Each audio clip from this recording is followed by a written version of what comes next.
오늘 이제 10계명 함께 나눌 차례입니다.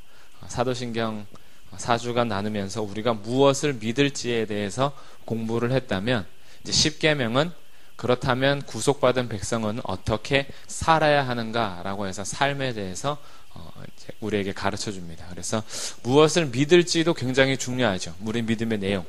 우리가 도대체 신앙생활을 왜 하고, 하나님이 누구시며 예수님이 누구시고 성령이 누구신지, 교회가 도대체 무엇인지, 여기에 대한 신앙 고백의 내용들이 굉장히 중요해서 우리가 무엇을 믿을지에 대한 것이 우리의 삶 속에서 늘 되새김해져야 되며, 늘 그것을 공부하면서 하나님에 대해서 알아가는 것이 중요하다. 그래서 신앙 고백을 할 때에는 이제 나의 삶을 들여서, 내 심장을 들여서 신앙 고백을 해도 하는 거죠.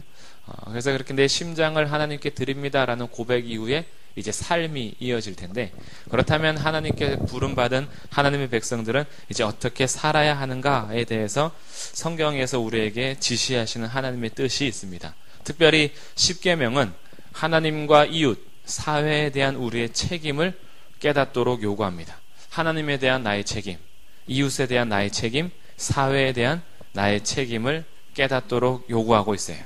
그래서 10계명은 부름받은 공동체로서 굉장히 이 중대한 도덕적 책임감을 가지게 됩니다. 어떤 도덕적 책임이냐면 그냥 윤리적으로 잘 살아보세가 아니라 영광의 왕이신 하나님을 어떻게 영화롭게 할 것인지, 나의 삶 속에서 그분께 어떻게 영광을 돌릴 것인지, 우리의 창조 목적대로, 그리고 우리를 구속하신 목적대로 하나님의 영광을 위해서 사는 삶은 도대체 무엇인지에 대한 책임감이 이제 우리에게 따르죠. 그러면서 우리 이제 권리, 우리에게 허락하신 하나님 자녀라는 권리가 책임을 동반하는 것으로 이제 가는 것이 올바른 신앙생활입니다. 요즘에는 사실 권리만 받기를 원하죠. 어떤 특권 의식만 있고 내가 어떤 높은 자리에서 권리를 누리기만 바라고 있는 시대에 성도들의 삶도 이렇게 가는 경우가 많습니다. 권리만 누리려고 하지 책임을 다하려고 하지 않는 것. 그래서 내가 하나님의 은혜를 누리려고만 하지 하나님께서 베풀으신 은혜에 대한 책임을 갖지 않는 경우가 많습니다. 하나님께서 나를 구속하시고 은혜를 베풀어 주심에 감사하면서 그 감사에 따른 도덕적 책임감과 하나님의 백성으로서 감수해야 될 삶에 대해서는 강조하지 않는 오늘날의 모습을 봅니다. 근데 믿음의 선조들이 이렇게 보면 하나님께서 허락하신 권리보다 오히려 책임을 가지고 살아가는 경우가 더 많았어요. 자신의 권리, 그러니까 하나님 자녀됨에 대해서 자랑하고, 그 다음에 하나님의 자녀로서 그냥 특권 의식만 누린 것이 아니라 내가 하나님 자녀로서 어떻게 살아야 될지 책임감이 훨씬 더 컸던 시대가 우리 믿음 선배들의 시대인데, 오늘날은 사실 이 책임감이 많이 감소되었죠. 그렇기 때문에 교회에서도 항상 나에게 뭔가 유익이 되는 것을 찾지 내가 뭔가를 하기 위해서 신앙생활을 하지는 않습니다. 내가 교회에 뭔가 유익이 되려고 하고 성도에게 유익이 되려고 하려는 마음보다 이 교회에서 이 성도에게 내가 뭔가 유익을 얻으려고 하는 마음이 훨씬 크죠. 그러다 보니까 우리의 신앙의 수준이 자라지 않는 겁니다. 그래서 내 중심적으로 돼버리는 거죠. 이럴 때 10계명은 우리에게 이런 책임감에 대해서 다시 한번 상기시켜 줍니다. 신명기 29장 한번 같이 보겠습니다. 신명기 29장, 창세기, 출애굽기, 레위기, 민수기, 신명기.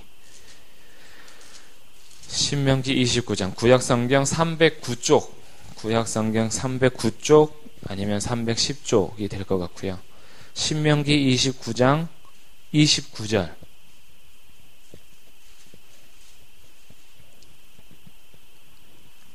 신명기 29장 29절 같이 읽겠습니다. 시작. 감추어진 일은 우리 하나님 여호와께 속하였거니와 나타난 일은 영원히 우리와 우리 자손에게 속하였나니 이는 우리에게 율법의 모든 말씀을 행하게 하심이니라. 아멘. 자, 하나님의 일에는 두 가지 일이 있다 그래요. 첫 번째 29절 초반에 나오는 감추어진 일이 있다 그러죠.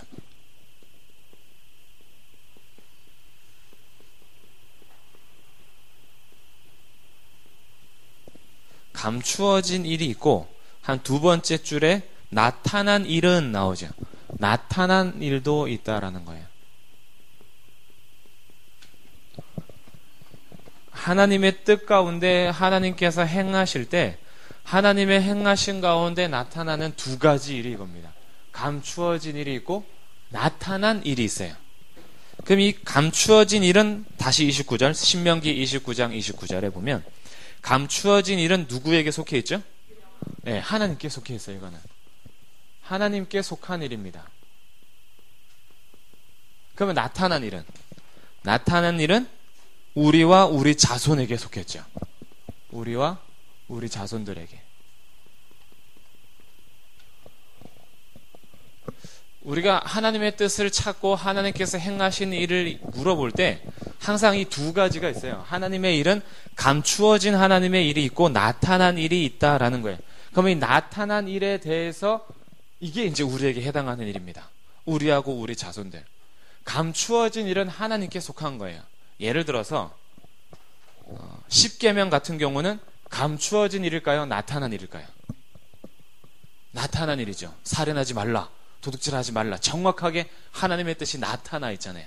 근데 우리 배우자를 찾는 일에 대해서 너는 누구와 결혼할 진이라 없죠. 감추어진 일이라는 거예요. 너의 직업을 선택할 때 너는 이 직업을 선택해라. 하나님의 뜻이 나타나지 않죠. 하나님께 속한 겁니다. 결혼을 하든 직업을 선택하든 하나님의 큰 뜻이 있어요. 하나님의 거룩하신 일을 추구함에 대해서는 나타난 일이죠. 하나님의 뜻은 이것이니 거룩함이다. 너희의 거룩함.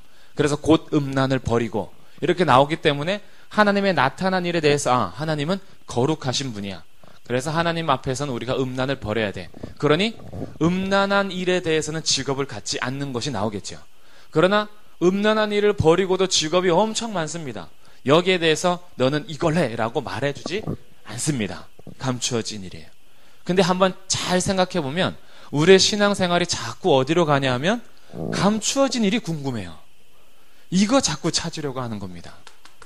그래서 하나님, 오늘 제가 누구하고 이렇게 만나야 되는데 여기에 대해서 어떻게 해야 될까요? 라는 지시를 감추어진 일에 하나님께 속한 일을 자꾸 알려고 하죠. 근데 우리의 신앙생활은 뭐에 투자가 더 많이 되어야 하냐면 나타난 일에 대해서 관심을 가져야 합니다. 왜냐하면 나타난 일에 대해서 우리가 해야 할 일이 깨달아야 되는 거예요. 하나님께서 분명하게 하신 말씀에 대해서 깨닫게 해주시는 경우가 있습니다. 이 기록된 성경을 통해서 알게 되는 거죠. 하나님이 이런 분이구나. 하나님께서 원하시는 것은 이런 거구나 라고 정확하게 예시하고 계시해 주신 것이 있어요. 예를 들어서 미가 6장 8절 같은 경우, 미가 6장 8절 같이 보면 정확하게 하나님의 뜻이 또 나오죠. 이런 예를 드는 겁니다.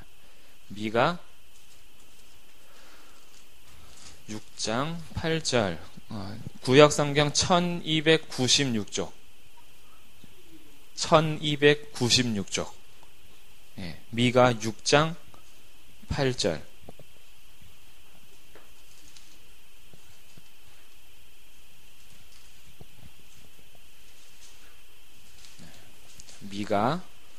미가 6장 8절, 구약성경 1296쪽 같이 읽어보겠습니다. 시작. 사람아, 주께서 선한 것이 무엇임을 내게 보이셨나니 여호와께서 내게 구하시는 것은 오직 정의를 행하며 인자를 사랑하며 겸손하게 내 하나님과 함께 행하는 것이 아니냐. 이런 게 나타난 일인 거예요. 하나님께서 구하시는 것은 이거다. 정의를 행하고 인자를 사랑하며 겸손하게 하나님과 함께 행하라. 이 명확하게 나타난 일이죠. 이것은 누구에게 속했냐면 우리와 우리 자손들에게 속한 일입니다. 그럼 우리들은 하나님의 나타난 일에 대해서 순종하는 것이 우리의 일인 거예요. 하나님은 정의를 원하시는구나. 그럼 우리의 삶 속에서 정의를 행하기 위해서 우리의 삶에 노력을 하는 겁니다. 불의를 기뻐하지 않는 거예요. 인자를 사랑하래요. 정말 하나님께서 허락하신 인자를 사랑하면서 다른 사람들에게 자비를 베풀고 긍휼을 베풀면서 사랑하는 것. 이게 하나님 원하시는 거구나. 겸손하랍니다. 그리고 하나님과 함께 행하래요. 나의 모든 한 걸음 한 걸음을 하나님 앞에 두면서 살라고 하십니다. 이게 나타난 일이에요. 그럼 여기에 대해서 우리들이 해야 할 일은 이제 순종하는 거죠. 이게 우리에게 속한 일이라는 겁니다. 그래서 하나님께서 나타난 일에 대해서 깨닫게 하셨을 때에는 감사하는 거죠. 아, 하나님 깨닫게 해주셔서 감사합니다. 나타난 일을. 그리고 이 깨닫게 해주심에 대해서 나누는 겁니다. 하나님의 뜻은 이것이야 라고 성도의 교제에서 서로 나누게 되죠. 왜냐하면 나뿐만 아니라 우리에게 같이 속해 있으니까. 이게 교회 공동체가 찾아내야 되는 하나님의 뜻이라는 거예요. 그러니까 우리가 교회에서 함께 나눌 때는 감추어진 일을 찾으려고 하는 것이 신앙생활 아닙니다. 감추어진 일은 하나님께 속한 거예요. 하나님의 섭리와 주권을 다 알 수 없습니다. 하나님께서 다 알려주지 않아요. 감추어 두십니다. 근데 우리는 신앙생활을 하면서 자꾸 신령하다라고 생각할 때에는 감추어진 일에 대해서 뭔가 보고 뭔가 이렇게 막 예언하고 이런 것을 신령하다라고 생각하죠.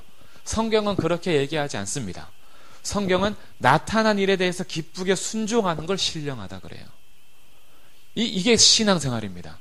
우리는 자꾸 어떤 추상적인 신앙생활을 하려고 해요. 뭔가 막 이렇게 비밀을 캐내고 막 이런 것이 막 되게 굉장히 거룩하고 신령한 것처럼 생각하다 보니까 성경에 대해서 관심 있는 게 아니라 내 앞날에 대해서 기도해서 뭔가 보는 것에 관심이 있어요. 이것은 성경에서 말하는 기독신앙이 아닙니다. 예수 그리스도를 믿는 신앙은 그쪽으로 가지 않아요. 예수 그리스도를 믿는 신앙은 성경으로 옵니다. 그래서 성경에서 하나님께서 나타내신 일이 무엇인지 찾는 거예요. 그래서 역사가 중요합니다. 이스라엘 역사가 단순히 이스라엘의 민족의 역사가 아니에요. 이스라엘 가운데 행하시는 하나님의 성품과 뜻과 행하시는 일을 발견하는 겁니다. 왜냐하면 그 하나님은 한국에도 동일하게 역사하시는 하나님이시니까. 그래서 하나님의 역사가 아브라함에게 행하셨던 하나님이 나한테는 변덕을 부리지 않으세요. 아브라함에게 행하신 하나님은 동일하게 나의 하나님이거든요. 그러니까 아브라함에게 행하신 일을 보면서 단순히 아브라함만의 하나님이 아니라 내 하나님이 되는 겁니다. 그래서 나타난 일에 대해서 역사가 우리에게 이제 증명해 주는 거예요. 그래서 하나님은 역사 속에서 변덕을 부리지 않고 신실하게 어제나 오늘이나 영원토록 동일하신 하나님으로 우리에게 나타나시죠. 그러니 우리의 신앙생활에 성경의 역사가 굉장히 중요하고 하나님께서의 성경 역사뿐 아니라 교회 역사 속에서 행하신 일들을 보면서 아, 하나님이 이렇게 일하시는구나라고 깨닫게 될 때 이 감사한 거죠. 그리고 여기에 대해서 함께 나누면서 하나님의 크신 뜻, 그리고 하나님이 어떤 분인지, 하나님의 일은 이렇게 간다라는 것에 대해서 나타난 일에 대하여 기쁘게 순종하는 자세를 찾으면서 교회 공동체가 신앙생활을 하는 거예요. 감추어진 일을 가끔씩 보일 때가 있습니다. 감추어진 일을 하나님께서 나타내실 때가 있어요. 그것을 계시라 그래요. 계시. 계시라는 말 자체가 감추어진 일을 보였다라는 뜻이에요. 그래서 요한에게 미래에 감추어진 일을 보여주신 겁니다. 그럼 이 보여주셨다라는 것은 이미 나타난 거예요. 그렇죠? 감추어졌던 것을 계시하셨다라는 것은 이미 성경을 통해서 다시 나타내셨다라는 겁니다. 그러니 우리가 신앙생활을 하고 하나님과 관계하는 데 있어서 성경 외의 것이 필요 없는 이유가 하나님께서 우리에게 필요한 모든 것은 계시하셨기 때문에 그래요. 그럼 성경 외의 것들, 우리의 인생, 정말 우리 오후에 해야 할 일, 내일, 나의 미래에 대해서는 하나님께서 감추어 두셨어요. 그러면서 하나님께서 원하시는 나타난 뜻이 있습니다. 매사에 하나님을 경외하게 하는 것. 이 나타난 뜻이에요. 그러니 이것이 하나님의 섭리와 하나님의 주권 아래에서 하나님의 오묘한 역사가 이어지는 겁니다. 그래서 하나님께서 감추어신 뜻을 이미 계시하셨다면 그것은 나타난 일이고, 계시하지 않으셨다면 우리들은 여기에 관심을 두지 않고 나타난 일에 관심을 두면서 순종할 때 하나님의 역사 안에 우리가 한 걸음 한 걸음 걸어가게 되는 거죠. 그래서 우리의 모든 역사, 우리의 과거, 나에게 이루어진 일을 우리는 다 이해할 수는 없습니다. 그것 자체를 그냥 받아들이는 거예요. 그리고 믿는 겁니다. 하나님은 신실하시다라는 것, 하나님은 선하시다라는 것, 이게 나타난 일이니까. 하나님은 한치의 실수도 하지 않으신다라는 것, 그리고 내가 실수하고 실패할 때에도 하나님의 뜻 가운데 하나님을 사랑하는 자들을 통해서 협력하여 선을 이루시는 분이 하나님이라는 것. 그러니 우리의 믿음을 하나님께 두는 거예요. 나의 행함에 두지 않고. 나의 믿음의 근거가 나에게 전혀 있지 않는 겁니다. 내가 오늘 말씀 묵상 못했는데, 오늘 새벽기도 못했는데, 오늘 아침에 기도하지 않았는데, 밤에 잘 때 기도 못했는데 라는 나의 신앙생활에 나의 믿음의 근거가 있지 않고 여전히 부족하고 실수투성이인 나를 붙드시고 자녀 삼아주신 하나님께 내 믿음을 두는 겁니다. 이때 믿음이 견고해지는 거예요. 하나님과의 관계 속에서 믿음이 나오는 거거든요. 나의 행동에서 나오는 게 아니라. 그래서 우리들이 할 일은 항상 나타난 일에 이제 관심이 있는 거예요. 근데 이 나타난 일 중에서 오늘 우리가 공부할 십계명이 이제 여기 들어가는 거죠. 십계명은 왜 이렇게 중요한가? 십계명은 결국 구약에 그냥 말씀하신 율법 아닌가라고 우리가 생각할 수 있는데, 이 율법에 대해서 우리가 같이 공부하고 십계명에 대해서 의미를 찾아내면서 하나님께서 나타나신 일 가운데 행하신 하나님의 뜻을 우리가 이제 알아가는 거죠. 율법에는 세 가지 용도가 있습니다. 율법이라는 것 자체에 있어서 첫 번째 용도는 사회적 용도예요. 율법의 기능을 말하는 겁니다. 율법의 기능과 율법의 용도예요. 첫 번째는 사회적 용도.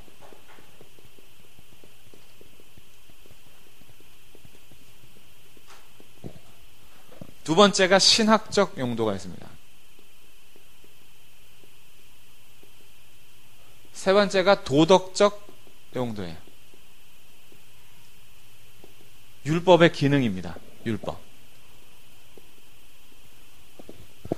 율법에 대해서 우리가 이해해야 될 한 가지 기본 지식이 있다면, 복음과 대치되는 율법이 아니라 율법은 하나님께서 정하신 신구약의 모든 법을 말해요. 그래서 율법 자체가 악한 게 아닙니다. 율법은 선한 거예요. 근데 율법의 선한 것이 용도가 사회적 용도라는 것은 무슨 말이냐면 불법한 자를 위해서 두신 거예요. 우리의 죄악을 억제하는 겁니다. 법이 있음으로 억제되는 거 있죠. 우리 사회적 용도로서 법이 있잖아요. 그래서 거기에 따른 형벌이 있습니다. 살인했을 때는 몇 년형, 도둑질했을 때는 몇 년형라는 법이 있죠. 이 벌 때문에, 죄에 대한 책임으로 인해서 벌을 주기 때문에 우리의 죄를 억제하는 경우가 있어요. 이게 사회적 용도입니다. 율법이 이런 기능을 하는 거예요. 사회 속에서 죄인인 우리가 죄를 범했을 때 아무런 벌이 없다면 하고 싶은 대로 그냥 죽일 사람 죽여버리고 훔치고 싶고 훔쳐요. 근데 훔쳤을 때, 누군가를 죽였을 때 너도 사형이야 라고 하는 억제책 때문에 참아요.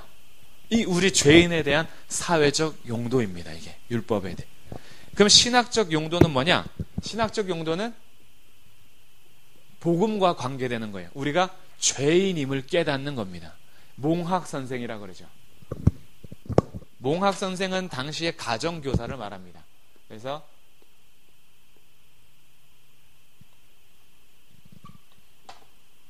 몽학선생, 정식으로 교사를 만나기 전에 가정에서 교육을 하면서 진짜 교사에게로 인도해주는 역할을 하는 가정교사예요.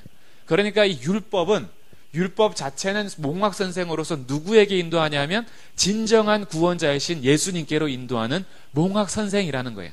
그래서 율법을 통해서 우리들이 뭘 알게 되냐면, 내가 죄인이구나, 이걸 알게 돼요.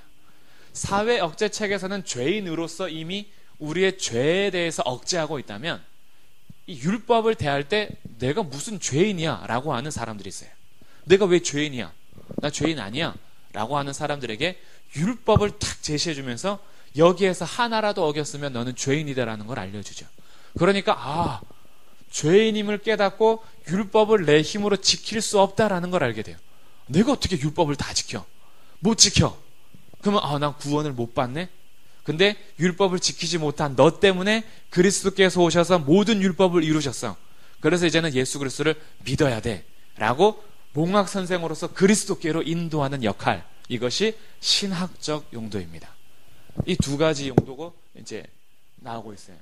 이제 마지막 세 번째, 도덕적 용도는 뭐냐? 이 두 가지는 구원받기 전의 역할입니다. 구원 전이에요. 그리스도를 만나기 전이죠. 복음을 영접하기 전의 용도입니다.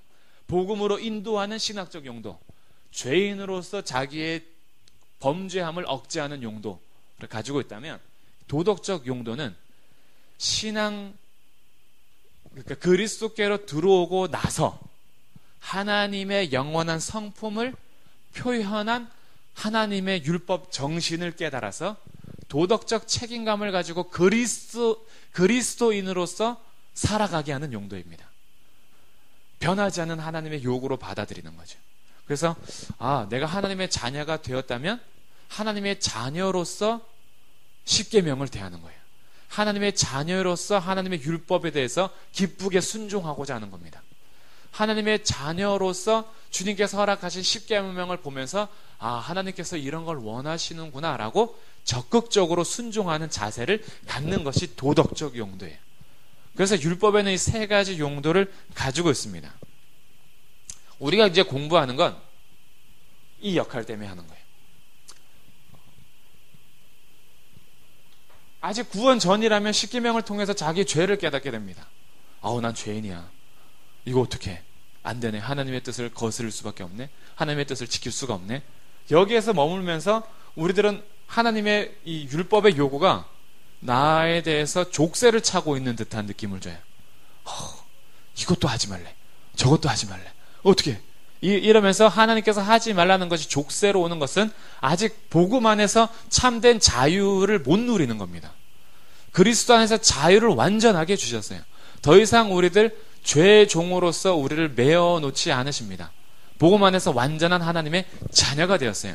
이 자녀들에게 책임으로 주는 도덕적 용도로서 이제 공부하고자 하는 거예요. 그렇기 때문에 율법의 정신을 우리는 이제 깊게 같이 공부하게 될 겁니다. 도대체 1계명의 정신은 뭘까? 2계명에서 정확하게 하나님께서 요구하셨던 하나님의 큰 뜻은 무엇일까? 라고 하면서 이제 하나씩 찾아가는 거죠. 그러는 동시에 이 역할이 다 해당하게 될 겁니다.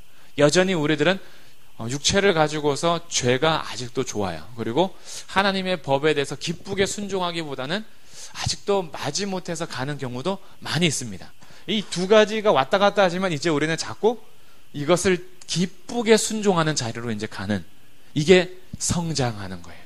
하나님의 뜻을 마지못해서 순종하는 게 아니라 기쁨으로 순종하는 거죠. 이렇게 기쁨으로 순종할 때 하나님께서 온전히 영광을 받으십니다. 이제 우리는 이 자리로 가고자 하는 거예요. 그러면 이제 십계명을 주신 배경을 우리 같이 보면서 십계명을 계속해서 조금씩 이제 접근해 보도록 하겠습니다. 출애굽기 24장입니다. 출애굽기 24장.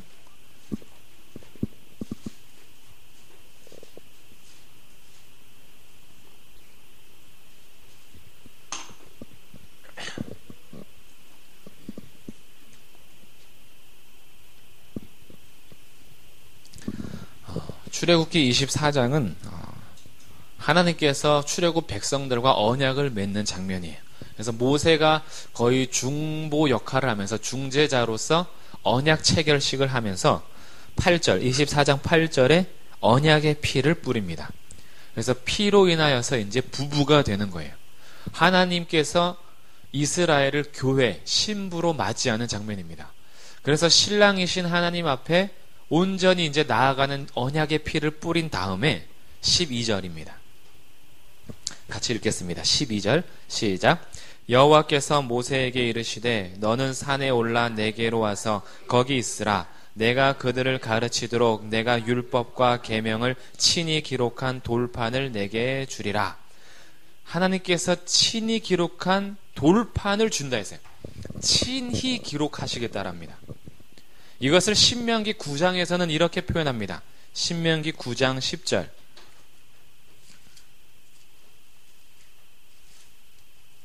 신명기 9장 10절. 창세기, 출애굽기, 레위기, 민수기, 신명기. 신명기 9장 10절. 여기도 같이 읽겠습니다. 신명기 9장 10절. 시작. 여호와께서 두 돌판을 내게 주셨나니 그 돌판의 글은 하나님의 손으로 기록하신 것이요 너희의 총의 날에 여호와께서 산상 불 가운데서 너희에게 이르신 모든 말씀이니라. 자, 신명기에서 뭐라고 기록하냐면 하나님의 손으로 기록하셨대요.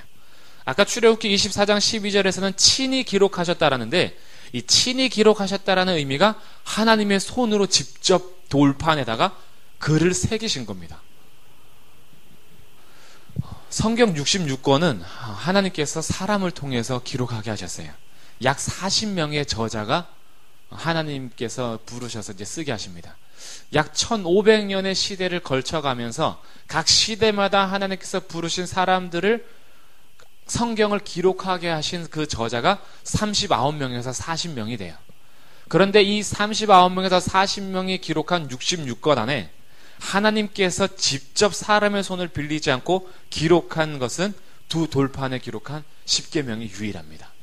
전무후무한 거예요. 하나님께서 이 정도로 10계명을 구별하셨다라는 거예요. 뭔가 친히 기록하셔서 두셨다라는 겁니다. 그러면서 이 10계명을 이렇게 거룩하게 주셨는데 출애굽기 34장 32장에서 금송아지 사건이 일어나고 나서 돌판을 깨버리죠. 모세가 돌판을 던져서 깨버리니까 출애굽기 34장 28절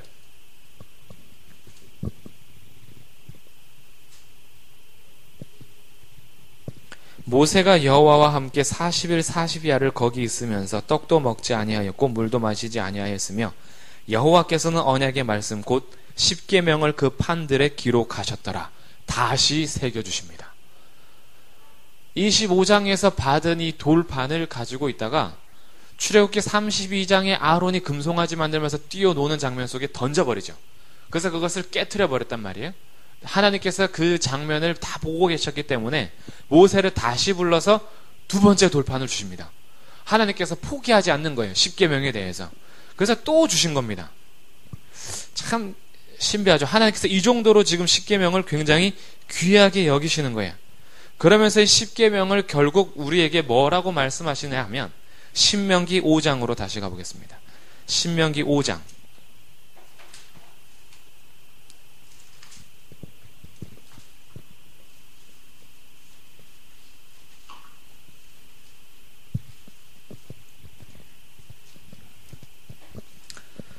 신명기 5장 1절부터 3절까지인데 제가 읽어보겠습니다. 신명기 5장 1절부터 3절 모세가 온 이스라엘을 불러 그들에게 이르되 이스라엘아 오늘 내가 너희의 귀에 말하는 규례와 법도를 듣고 그것을 배우며 지켜 행하라. 우리 하나님 여호와께서 호렙산에서 우리와 언약을 세우셨나니 이 언약은 여호와께서 우리 조상들과 세우신 것이 아니요 오늘 여기 살아있는 우리 곧 우리와 세우신 것이다 라고 얘기해 주죠.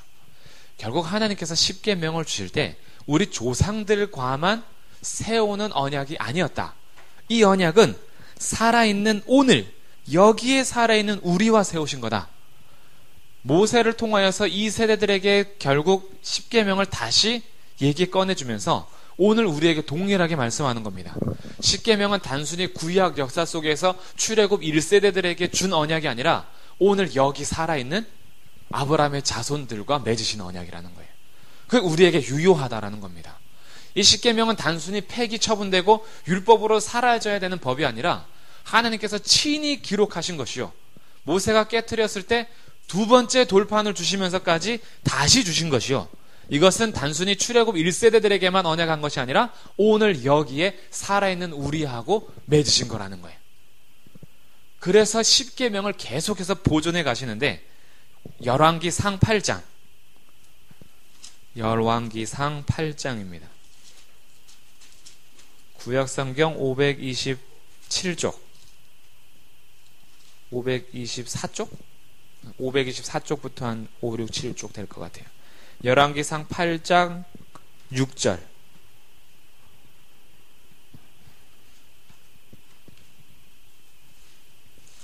열왕기상 8장에서는 솔로몬이 성전 건축을 하고 나서 이제 언약궤를 성전에다가 이제 올리려고 하는 거예요. 그러는 가운데 6절 열왕기상 8장 6절 제사장들이 여호와의 언약궤를 자기의 처소로 메어 드렸으니 곧 성전의 내소인 지성소 그룹들의 날개 아래라. 그룹들이 그 궤 처소 위에서 날개를 펴서 궤와 그 채를 덮었는데 채가 길므로 채 끝이 내소 앞 성수에서 보이나 밖에서는 보이지 아니하며 그 채는 오늘까지 그곳에 있으며 그 궤 안에는 두 돌판 외에 아무것도 없으니 두 돌판이 그때까지도 보존되고 있어요. 언약궤 안에서. 그러니까 궤 안에 하나님께서 영원토록 보존하게 하신 돌판. 이 돌판이 언약궤 안에 있는 겁니다. 출애굽 역사 속에서 하나님께서 증거궤와 함께 두라고 한 것이 세 가지가 있어요. 첫 번째가 두 돌판, 두 번째가 만나를 담은 항아리, 세 번째가 아론의 쌍난 지팡이에요. 그런데 솔로몬 성전을 짓고 나서 언약궤를 모셔 드릴 때 남아있는 것은 언약궤밖에 없습니다. 만나 항아리하고 아론의 쌍난 지팡이는 어디 간지 사라졌어요. 근데 두 돌판은 계속해서 보존되고 있는 거예요. 그러고 나서 이것은 신약의 요한계시록에서까지 연결됩니다. 요한계시록 11장. 신약성경 맨 끝에죠. 요한계시록 11장 19절.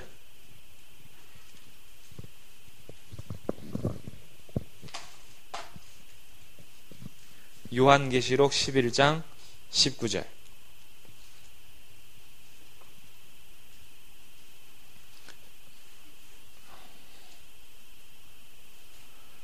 같이 읽어보겠습니다.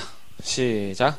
이에 하늘에 있는 하나님의 성전이 열리니 성전 안에 하나님의 언약궤가 보이며 또 번개와 음성들과 우레와 지진과 큰 우박이 있더라. 자, 하나님의 성전 안에도 뭐가 있어요? 하나님의 언약궤가 보이잖아요.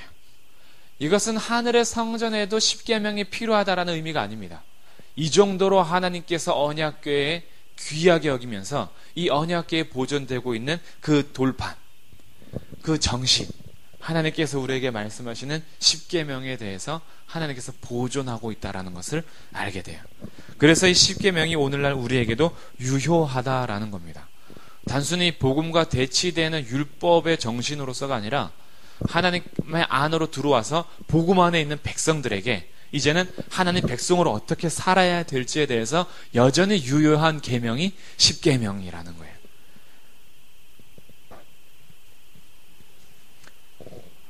그럼 이제 이 율법의 세 가지 용도 말고 율법 안에서 이제 또 나눠지는 게 있어요. 약간 의미가 다른데 율법을 법적인 것으로 나누면 법의 종류가 있습니다. 세 가지가 있어요. 하나는 사회법이에요. 그리고 하나는 의식법입니다. 또 하나가 도덕법이에요. 사회법, 의식법, 도덕법. 법의 종류대로 나눠봤어요. 그러니까 이 사회에 해당하는 법이 있어요. 이스라엘 사회에게 주신 법입니다. 그래서 절기 같은 거 있죠. 절기. 유월절, 무교절, 초실절, 장막절, 이런 그 나팔절, 대속제일 이런 거 이제 사회법이에요. 우리나라가 뭐 한글날, 뭐 개천절, 제헌절 이런 거 있는 것처럼 광복절 있는 것처럼 이 사회의 법이 있어요. 그럼 이스라엘의 사회 속에 주신 절기법인데 이 법은 오늘날 우리가 지켜야 되느냐? 지키지 않아도 괜찮습니다. 이스라엘 가운데 주셨던 사회법은 그 당시 이스라엘 사회에게 주신 것일 뿐 아니라 절기를 통해서 사회를 형성했던 절기법은 예수 그리스도 안에서 다 성취가 되었습니다. 그래서 우리들은 사회법이나 절기법을 지키지 않습니다. 그럼 이 율법 안에 의식법이 있어요. 제사법이죠. 번제, 소제, 화목제, 속건제, 속죄제 이런 제사법에 대한 의식을 지켜나가는 제사법이 있습니다.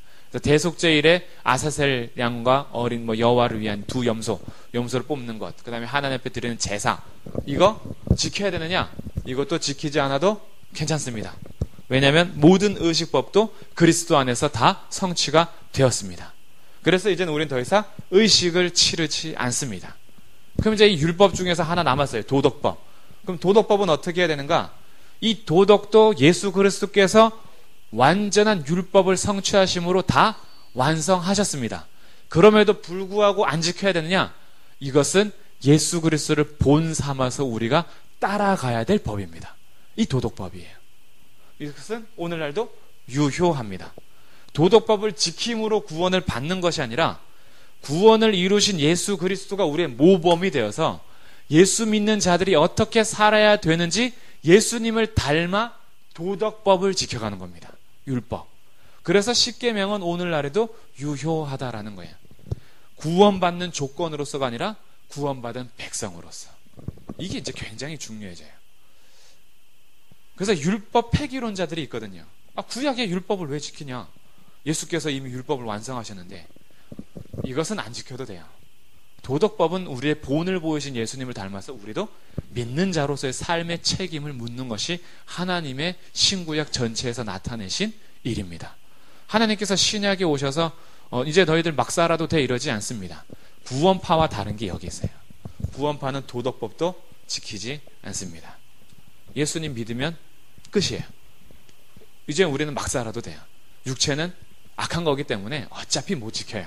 그렇기 때문에 육체적으로 우리의 걸림돌이 될 수 없어서 이제부터는 한번 구원받았으면 영원하기 때문에 하나님의 은혜를 강조하면서 우리가 이 땅에서 살아가야 될 책임을 묻지 않습니다. 그래서 구원파에 대한 설교를 들으면요, 진짜 은혜롭습니다. 일부러 찾아서 들으실 필요는 없어요. 왜냐하면 우리가 못 사는 것에 대해서 정확하게 얘기해줘요. 그러면서 은혜로 다 포장을 시켜줍니다.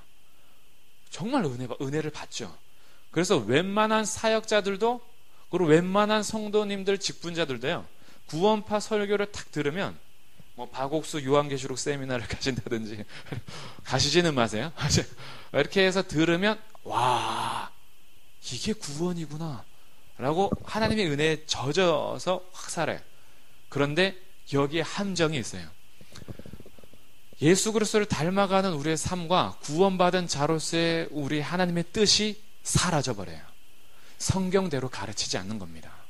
그래서 구원파의 잘못된 점이 여러 가지가 있는데, 핵심적으로 성도들이 헷갈려하는 것이 메시지가 굉장히 은혜로운데 왜 잘못됐죠? 라고 생각할 수가 있어요. 성경대로 가르치지 않기 때문에 잘못된 겁니다. 하나님께서 말씀하신 대로 하지 않고 우리에게 은혜를 끼치는 것 자체만 강조하는 것도 문제가 돼요. 그래서 하나님의 구원은 단순하게 우리 육체를 악하게 보면서 영혼만 구원해서 그들이 얘기하는 것은 이제 깨달음이거든요. 결국 하나님께서 주신 영적인 진리를 깨달음으로 영혼이 구원받기 때문에 육체적으로 악하고 사는 것들은 다 상관이 없게 가르쳐요. 그럼 우리들은 은혜를 받죠. 왜냐하면 우리의 몸이 법대로 살지 못하니까. 그래서 많이 은혜를 받습니다. 잘못된 거죠. 하나님의 구원은 그렇게 이루지 않습니다. 하나님의 구원은 영혼뿐 아니라 우리 육체까지도 구원하시는 거예요. 그리고 하나님의 구원은 깨달음으로 얻는 것이 아니라 오직 믿음으로 받는 겁니다. 그래서 우리가 오늘 공부하는 것도요, 오해하시면 안 돼요. 공부해서 내가 이해하고 깨달아서 내가 구원받는 게 아닙니다. 하나님께서 주신 믿음으로 받는 거예요. 그래서 공부 못하는 거 괜찮습니다. 머리 나쁜 거 괜찮아요. 우리가 머리 좋아서 깨달음으로 얻는 게 구원이 아니에요. 공부하는 이유는 이거 공부해서 내가 구원을 얻기 위해서 하는 게 아니라 주님께서 주신 믿음은 은혜로 받는 거예요. 그 누구도 공부해서 구원받지 않습니다. 그래서 구원 자체는 선물이에요. 믿음을 주셨다면 아멘으로 받으시면 돼요. 그러나 그럼에도 불구하고 공부하는 이유는 구원을 내가 공부해서 성취하기 위한 것이 아니라 이미 주신 구원을 이루어가기 위해서 공부하는 거예요. 그래서 우리의 공부는요, 단순하게 외우고 암기해서 뭔가 내가 더 알아감으로 구원을 더 완성하는 조건이 아니라 이미 완성된 구원을 계속해서 이루어가는 하나님의 백성으로 살기 위한 공부입니다. 절대 개별적이에요. 믿음은 공부해서 얻는 거 아닙니다. 물론 믿음은 말씀을 들음으로 납니다. 말씀을 듣지 않고 그리스도의 우리 신앙 고백 있죠? 사도신경 했던 대로 그 믿음의 내용들은 전혀 듣지도 않고 거기에 대해서는 알지도 못하면서 무조건 믿습니다. 이건 믿음 아니에요. 믿음은 말씀으로부터 납니다. 그래서 말씀과 믿음은 떨어지지는 않습니다. 그러나 이 모든 말씀을 내가 깨달음을 얻음으로 취하는 것은 아닌 거예요. 여기에 대해서 오해하시면 안 돼요. 성경을 내가 다 이해하고 다 깨달아서 이제 이 정도면 믿을만 해 라고 해서 믿었습니다. 이제 구원을 받았네 라고 하는 거 아니에요. 믿음은 믿어지는 겁니다. 하나님의 역사예요. 우리가 공부 다 해서 믿어진 거 아니잖아요. 한번 자신을 돌아보세요. 성경 창세기서부터 요한계시록까지 달달달 공부해서 믿어지셨습니까? 아니잖아요. 예수 그리스도의 복음을 들었는데 이게 거부가 안 되고 믿어져. 하나님의 창조하심이 거부가 안 되고 믿어져. 예수님께서 이 죄인을 위해서 십자가에서 나를 대신해서 죽으셨다라는 게 믿어져요. 이거는 내가 공부해서 깨닫는 게 아닙니다. 믿어지는 거예요. 하나님의 선물입니다. 이제 하나님의 선물을 받은 자로서 그 구원의 은혜를 알면 알수록 성경과 동떨어진 삶을 살 수가 없습니다. 성경을 공부하게 돼요. 도대체 하나님이 누구신지 궁금한 거죠. 그리고 내 삶은 왜 이렇게 엉망인가? 구원을 받았는데 왜 엉망인가? 자기의 삶을 말씀 앞에 두기 시작합니다. 그래서 구원받은 자는 말씀과 떨어지지 않고 이 구원은 말씀과 별개는 아닌 거예요. 이것을 헷갈리시면 안 돼요. 그래서 우리가 공부할 때요, 구원은 하나님께서 주신 선물로 받아들이는 것에 있어서 오해하시면 안 돼요. 구원파는 여기에 대해서 깨달아서 얻는 겁니다. 그래서 깨달은 자들은 이제 모든 것을 깨달았기 때문에 다 초월하는 것으로 가요. 근데 우리는 그렇지 않습니다. 하나님께서 믿음을 주신 것에 대한 은혜에 대해서 감사하면서 날마다 예수 그리스도를 닮아가는 순종을 요구합니다. 완전히 차이가 나요. 신앙생활 자체가 근본적인 차이입니다. 그래서 우리들은 완전하게 되기 위해서 도덕법에 순종하는 것이 아니라 내가 부족한 상태 그대로 순종하는 그 한 걸음 한 걸음이 하나님께 영광이 되는 거예요. 내가 완전해지지는 않습니다. 잘 하다가도 삐그덕거려요. 순종 잘 하다가도 어느 때는 확 무너져요. 정말 하나님 앞에 잘 예배 드리다가도 어느 날 마음이 탁 틀어질 때가 있어요. 하나님께서 그러면 됐다 너는 지옥에 나가라 확 하지 않으십니다. 그럴 때 있다라는 거 알아요. 근데 그때에도 하나님과의 관계가 끊어지지 않고 여전히 부족한 자기의 모습, 그리고 한창 하나님께 반항하다가 결국은 주님 앞에 와서 무릎 꿇는 그 진심 주님께서 받으시는 거예요. 그 한 걸음 한 걸음 순종을 기뻐하시고 받으시는 겁니다. 그래서 도덕법은 여전히 우리에게 유효해요. 구원받은 자에게 구원의 조건으로서가 아니라 구원받은 백성에게 주시는 순종의 요구입니다. 그래서 세례를 받는 거예요. 세례는 구원의 조건은 아니지만 구원받은 백성이 순종하는 첫 번째 요구입니다. 믿으라. 그리고 세례를 받으라. 명령하는 거예요. 왜 세례를 받습니까? 믿음만으로 구원받으면 되죠. 그럼 믿고 난 다음에 세례 받으라는 명령에 순종하지 않는 거예요. 우리는 요구한 것에 대해서는 왜 그래야 되죠? 묻지 않는 겁니다. 나타난 일에 대해서는 순종하는 자세예요. 그래서 세례를 받는 겁니다. 하나님께 경배하는 것도 마찬가지죠. 믿음으로만 구원받으니까 주일 예배 다 어겨도 괜찮겠네요. 구원과는 상관없을 수 있습니다. 굉장히 위험한 발언인데 주일 예배, 주일 성수 안 했다라고 해서 구원받지 못하느냐? 그렇지 않습니다. 내가 주일을 지키는 것보다 하나님께서 주신 믿음과 구원의 은혜가 훨씬 크기 때문에 그렇습니다. 그러나 구원받은 자는 주일을 지키라는 것에 있어서 순종합니다. 굉장히 미묘한 차이죠. 하나님 앞에 왜 헌금을 드려야 하나요? 헌금으로 구원받는 거 아닙니다. 그런데 우리는 이제 구원받은 조건으로 사는 게 아니에요. 구원받은 자로서 교회를 돌보는 겁니다. 교회의 공동체는 성도들이 낸 헌금으로 운영이 됩니다. 그것을 통해서 선교도 하고 구제도 하고 교회가 교회로서 같이 해나가는 거예요. 그럼 우리는 가족이기 때문에 각자 헌금을 내는 겁니다. 그러면서 나의 물질의 주인이 하나님이심에 대한 신앙 고백이 11조로 연결이 되는 거예요. 11조는 신약에서 명확하게 하라는 거 없는데요? 그런 것 묻는 게 아니에요. 신약의 교회에서는 이미 11조보다 훨씬 더 많은 헌금을 냅니다.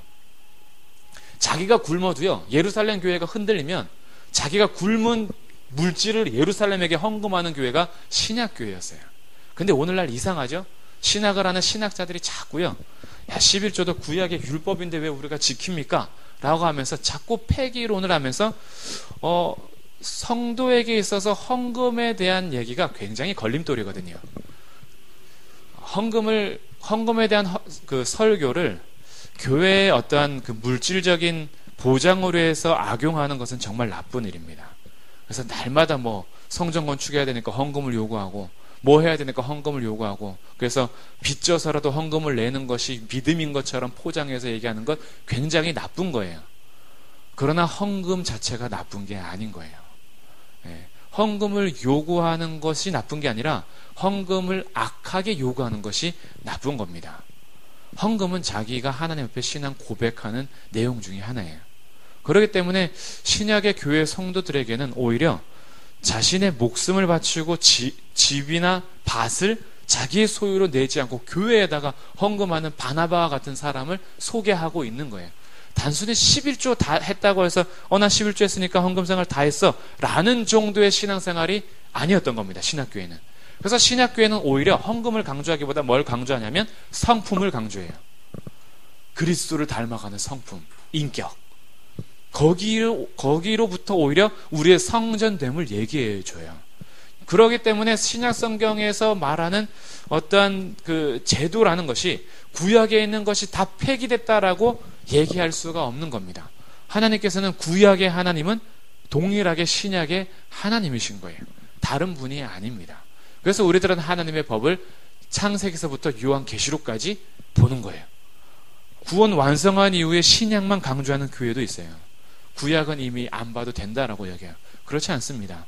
구약이 굉장히 중요합니다. 구약에서 이루어 가시는 하나님의 역사를 알지 못하면 신약은 이거는 말이 무엇에 대한 성취인지 알 수가 없어요. 그래서 굉장히 귀한 표현이 하나 있는데 영화를 보실 때 외국 영화를 볼 때 구약 성경이 화면이라면 신약 성경이 자막입니다. 같이 갈 때 이해가 돼요. 짝을 이루고 있어요. 구약만 본다면 그림만 봐요. 그래서 정확한 의미를 알지 못해요. 신약에서 자막이 들어갈 때야 그 그림에 해당하는 영화의 장면을 이해하게 돼요. 자막만 있어도 우리들은 영화의 그 실감을 못 느낍니다. 글만 쭉 읽어보시면 책 읽는 거하고 영화 보는 게 그렇게 차이가 있잖아요. 그러니까 신약을 보면서 구약의 그림을 볼 때 짝을 이루면서 성경이 굉장히 명확하게 하나님의 계시를 보게 되는 거예요. 그래서 구약의 하나님이 동일한 신약의 하나님으로서 우리가 하나님께서 요구하신 법에 순종하는 겁니다. 이것이 하나님께서 요구하시는 거예요. 그래서 순종은 우리가 하나님과의 관계가 친밀해지면 친밀해질수록 마지못해서 하는 순종에서 적극적이고 자발적인 기쁨의 순종으로 변해갑니다. 처음에 주의를 지키는 것이 굉장히 어려울 때가 있어요.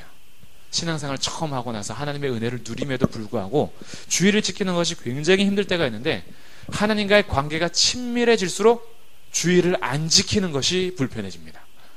이것이 법적이나 율법적인 행동으로 의해서가 아니라 데이트하는 것 같아요. 정말 사랑하는 사람이 얘기하는 거죠. 우리는 일주일에 한 번만 만나 라고 할 때 이것이 굉장히 기쁘면 이 사랑이 뭔가 좀 잘못된 거예요. 오히려 아니 어떻게 일주일에 한 번만 만나냐, 매일 만나도 보고 있어도 보고 싶고 통화하고 그래도 또 우리 카페에서 다 못한 얘기 만나서 얘기하자고 카페에서 실컷 얘기한 다음에 다 못한 얘기는 우리 집에 가서 통화하자. 그래서 계속 하루 종일 목소리 듣고 보고 싶어도 또 보고 싶고 그래서 일주일에 한 번만 만나자는 얘기는 이거는 청천벽력과 같은 선언으로 들어야 되는데 사랑이 식어지면 일주일에 한 번씩이나 만나? 우리 한 달에 한 번만 만나자 이렇게 되죠. 하나님과의 관계가 깊어지면요 일주일에 한 번 친밀한 관계를 유지하는 것으로 만족할 수가 없습니다. 그래서 그 예배를 드리고 하는 것이 율법적으로가 아니라 내가 기쁨으로 드리게 돼요. 하나님께 예배하고 찬양하고 하나님께 기도하고 말씀 듣는 것이 즐거워서 하는 거예요. 단순히 안 하면 두드러 맞을까 봐 하는 게 아니라 이거 안 했다가는 주님께서 엄청 징계하시겠지 라는 마음으로 드리는 게 아니라 만나고 싶은 거예요. 하나님이 오늘 나에게 무슨 말씀을 하실지 막 기대가 되는 거예요. 나에게 오늘은 무슨 깨달음을 주실까? 하나님께서 나에게 오늘 어떤 말씀을 하실까? 그리고 내가 하나님 앞에 얘기하고 싶은 거예요. 주님 아시죠? 제 남편이 오늘 또 속 뒤집어 놓은 거. 하나님 앞에 막 얘기하는 거예요. 얘기할 사람이 없어도 괜찮아요. 하나님 아시죠? 이 자녀들, 이 아들, 딸들이 엄청 말 안 들어요. 지네가 스스로 잘한 줄 알아요. 저보고요, 엄마가 한 게 뭐가 있네요. 그러면서 하나님 앞에 다 얘기할 수 있는 거예요. 막 얘기하고 싶은 거예요. 하나님, 오늘 저 장사하는데 저 손님이 왔다 가는데 엄청 싸가지가 없어요. 제가요 성질 같았으면 확 한마디 하고 싶었는데 그리스도의 영광을 가릴까 봐 제가 참았습니다. 하나님 앞에 얘기하고 싶은 거예요. 기도가 되는 거죠. 기도 안 하면 혼내지 않을까 해서 하는 게 아니에요. 하나님 앞에 다 구하고 싶은 거예요. 그러면서 우리가 누구한테 부탁하겠습니까? 하나님 저 너무 힘들어요. 도와주세요. 하나님 오늘 이거 해결해야 되는데 제가 손 벌릴 때가 주님밖에 없어요. 주님만 의지합니다. 하나님 도와주세요. 기도하는 거죠. 우리가 하나님 외에 누구를 의뢰하겠습니까? 누구를 의지하겠어요? 그러면서 하나님을 의지하라는 것이 율법적으로 하나님만 의지해야 되는데 내가 사람 의지하고 있는 거 아닐까? 계산하는 게 아니라 정말 하나님만 의지할 수밖에 없는 상황으로 가요. 하나님만 의지하는 것이 굉장히 기뻐요. 하나님께 의뢰할 수 있는 것이 기쁨이 돼요. 즐거운 마음으로 주님 앞에 들어가는 겁니다. 여기까지 가는 거예요. 그러면서 이 순종이라는 것이 단순히 나의 어떠한 행동을 이렇게 붙잡고 하지 못하게 하는, 하고 싶은 거 못하게 하는 하나님의 법이 아니라 하나님 안에서 어린아이가 뛰놀듯이 막 자유롭게 하는, 이게 하나님과 친밀해지면 친밀해질수록 유지하는 관계입니다. 이쪽으로 이제 우리가 움직이는 거죠. 그러면서 그리스도를 닮아가는 거예요. 예수님께서 순종하실 때 마지못해서 막 이렇게 간 게 아니에요. 하나님께서 원하시는 것이면 자기의 원함이 됐어요. 하나님의 기쁨이 자기의 기쁨이 된 거예요. 그러나 예수님께 가장 큰 고통은 그 하나님과의 교제가 가장 기쁜데 십자가에서 관계가 끊어져야 되는 것이 고통이었어요. 그래서 겟세마네 기도를 하는 겁니다. 하나님, 이 잔을 제발 옮겨주십시오. 왜냐하면 자기가 가장 기뻐하는 하나님과 관계가 끊어져야 되니까. 단순히 육체적 고통 때문에 옮겨달라는 게 아니라 하나님과 아버지와의 관계가 끊어져야 하는 죄의 자리에 자기가 있어야 되는 것으로 인하여서 예수님의 고통은 그것이 고통이었던 거예요. 아니, 어떻게 아버지와 관계가 끊어져? 이게 고통인 거죠. 이게 예수님이 우리에게 보여주신 본이라는 겁니다. 그래서 우리가 신앙생활을 할 때 이것이 가장 큰 두려움이 돼요. 하나님과의 관계가 끊어지는 것. 다윗이 고통스러웠던 게 이겁니다. 밧세바를 범하고 나서 시편 51편에서 그래서 기도하게 돼요.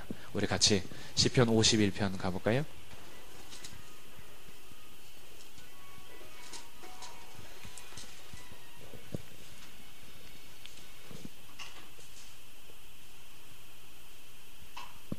시편 51편 구약성경 840쪽.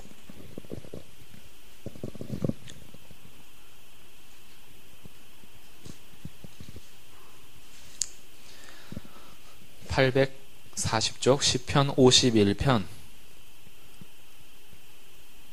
쭉 읽어봐도 좋지만 우리 한 9절부터 한번 보겠습니다. 9절. 주의 얼굴을 내 죄에서 돌이키시고 내 모든 죄악을 지워주소서. 하나님이여, 내 속에 정한 마음을 창조하시고 내 안에 정직한 영을 새롭게 하소서. 나를 주 앞에서 쫓아내지 마시며 주의 성령을 내게서 거두지 마소서. 이게 요청인 거예요. 하나님, 나를 주 앞에서 쫓아내지 말아 주십시오. 주의 성령을 내게서 거두지 말아 주십시오. 하나님과 관계가 단절되는 것이 가장 큰 고통이었습니다. 그래서 정결을 원하는 거예요. 거룩하게 정결해야지만 하나님과의 관계가 유지될 수 있으니까. 죄가 두려운 게 이거였습니다. 죄로 인하여서 징계를 받는 게 두려웠던 게 아니라, 단순히 이 땅 가운데 뭔가 이렇게 벌을 받는 게 두려웠던 게 아니라, 이 죄 때문에 하나님과의 관계가 끊어지는 게 가장 큰 두려움이요, 고통이었던 거예요. 우리가 죄를 두려워해야 되는 이유가 여기 있습니다. 내가 단순히 범죄해가지고 하나님께서 나의 어떠한 몸에다 아픔을 주실 때 있잖아요. 질병을 주실 때, 징계로 인해서 나를 치실 때가 있습니다. 단순히 하나님께서 나를 치셔서 아플까봐 두려움을, 그 두려움보다 더 두려운 것이 하나님이 느껴지지 않는 거예요. 이거 굉장한 아픔입니다. 하나님 앞에 나와서 말씀을 듣고 싶은데 하나님께서 나한테 말씀을 안 하세요. 기도하고 싶은데 기도가 안 돼. 기도 시커나는데 나만 허공 속에 외치는 것 같아. 하나님이 전혀 느껴지지가 않아. 하나님의 임재가 우리 가운데 사라져버리면요, 어떤 것으로도 만족할 수가 없어요. 진짜 큰 고통입니다. 플러그를 뽑아놓은 것 같아요. 전기가 들어오지 않으니까 아무것도 할 수가 없어요. 하나님의 성령이 걷어지는 것이, 하나님의 성령의 임재를 누린 자들이, 하나님의 성령이 떠나는 것이 가장 두려운 것은 그 다른 어떤 것으로 채워지지 않기 때문에 그래요. 그래서 하나님께서 우리 죄가 가장 두려운 건, 죄로 인해서 단순히 이 땅 가운데 인생 속에서 약간 아프고 조금 징계받는 이것보다 하나님과의 관계가 끊어질 것 같은 느낌, 하나님의 임재가 느껴지지 않는 것, 가장 두려운 겁니다. 그래서 죄가 무서운 거예요. 죄로 인해서 하나님께서 나를 내버려 두시는 거예요. 그래, 그럼 네 마음대로 살아봐라. 내버려 두세요. 죄를 짓는데도 징계하지 않으세요. 잘못된 길을 가는데도 나를 혼내지 않으셔. 내버려 두셔. 그래, 그렇게 살다가 그냥 가. 하나님께서 내버려 두세요. 이게 가장 큰 두려움입니다. 하나님께서 내버려 두시는 거예요. 차라리 징계하실 때는요, 기회가 있는 거예요. 하나님께서 돌이키게 하시는 거예요. 그런데 잘못해도 내버려 두시는 건 진짜 무서운 겁니다. 그때에는 내가 이 정도 잘못해도 괜찮네, 좀 더 가볼까? 더 가요. 그래서 요 정도까지도 하나님 괜찮은 거 보니 이렇게 슉 더 가요. 이러다가 완전 끝나요. 가는 거예요. 여기가 두려운 거예요. 내가 뭔가 하나님의 말씀을 벗어나고 있는데도 아무런 문제가 없이 되게 평안해. 그때가 진짜 두려울 때입니다. 하나님께서 뭔가 사인을 탁탁 주실 때는요, 그때는 행복한 거예요, 사실. 우리는 사실 근데 이게 행복하지 않아요. 뭔가 조금만 벗어나려고 그러면 뒤통수 탁 때리면, 아휴, 이렇게 다시 제자리로 딱 와요. 옆쪽으로 쭉 가려고 하면 또 한 대 탁 때리면, 정말 이것도 안 돼? 그래서 하나님 앞에 뭐 어떻게 할 수가 없어요. 그러면서 정도에 딱 왔을 때, 그때가 되게 피곤한 것 같은데, 아니에요. 그때 감사하셔야 돼요. 내가 슬슬 가는데도 전혀 하나님께서 말씀하지 않으실 때, 그때 완전 내버려 두신 겁니다. 이때 시편 51편 기도를 하셔야 돼요. 주님, 나를 주 앞에서 쫓아내지 말아 주십시오. 주의 성령을 내게 거두지 말아 주십시오. 12절, 주의 구원의 즐거움을 내게 회복시켜 주시고 자원하는 심령을 주사 나를 붙들어 주십시오. 하나님, 구원의 즐거움이 사라지고 하나님께서 주신 기쁨도 사라지고 주의 말씀에 대한 즐거움도 사라지고 하나님의 말씀이 전혀 이제는 나에게 아무런 감동도 안 돼. 하나님 다시 회복시켜 주십시오. 성령, 자원하는 심령을 주셔서 주님 제발 저를 붙들어 주십시오. 하나님의 말씀이 들리지 않을 때, 하나님의 말씀이 재미없어질 때, 하나님의 말씀으로부터 내 삶이 멀어지고 있을 때 이 기도 하셔야 됩니다. 하나님, 저에게 자원하는 심령을 주셔서 저를 붙들어 주십시오. 설교하는 자하고 설교 듣는 자하고 이게 굉장히 중요해요. 기독교의 역사가 이렇게 무너지고 있는 이유는 사실 말씀의 선포에서부터 시작이 되는데, 말씀의 선포가 이렇게 오늘날 이렇게 많이 말씀에 문제가 생기는 이유는 서로에게 문제가 있습니다. 하나님의 말씀을 진지하게 정말 말씀만 드러내기 위해서 이렇게 설교하면요, 성도들이 즐거워하지 않습니다. 우리가 원하는 건 즐거운 거예요. 교회 왔을 때 웃는 거예요. 웃는 거. 웃으면 행복해요. 그래서 막 웃고 기뻐하고, 그리고 설교를 통해서 뭔가 막 힘을 얻고, 그래서 역시 다시 세상 속에서 막 힘차게 나가려고 하고, 그러다 보니까 예배가 이제 점점 어떻게 되냐면 퍼포먼스가 되죠. 왜냐하면 극장에 와서 예배를 쫙 관람 잘하고 돌아가는 걸 요구하는 성도들의 입맛에 맞추기 위해서 예배가 변질되기 시작합니다. 그러면서 이제 모든 퍼포먼스를 동원해서 굉장히 감격을 줘요. 감동을 줍니다. 그런데 말씀의 진리가 깊게 전달이 안 돼요. 피상적이에요. 다 감정적으로만 막 이렇게 해서요. 그래서 우리가 굉장히 막 교회 오면은 너무 좋아요.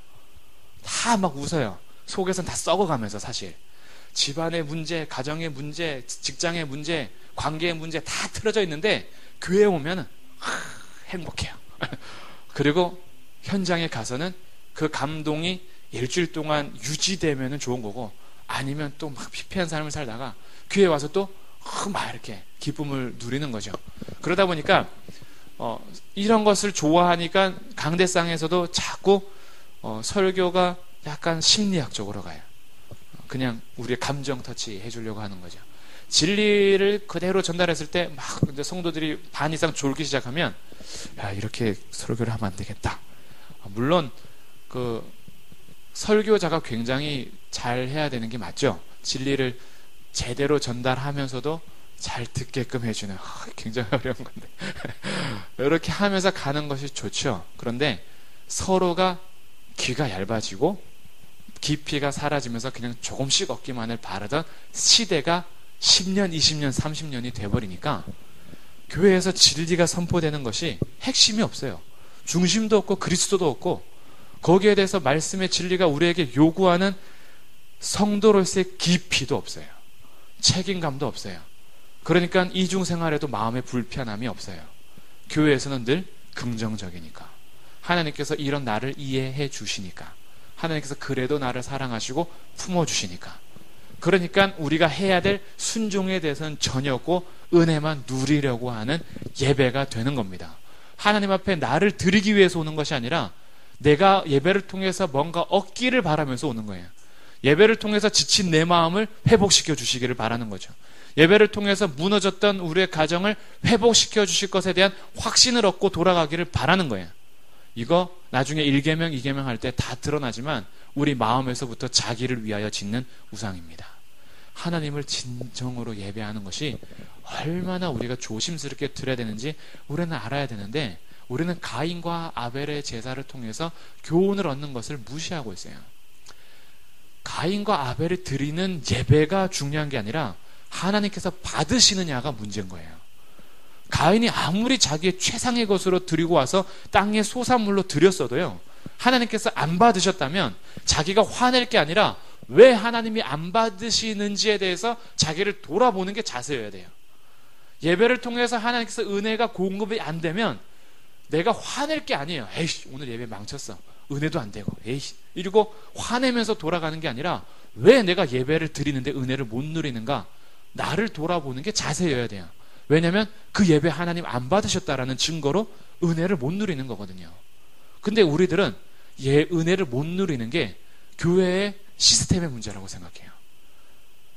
그렇기 때문에 자꾸 예배가 인간 중심으로 가는 겁니다. 굉장히 고민이 되는 거예요, 사실 목회자 입장에서는.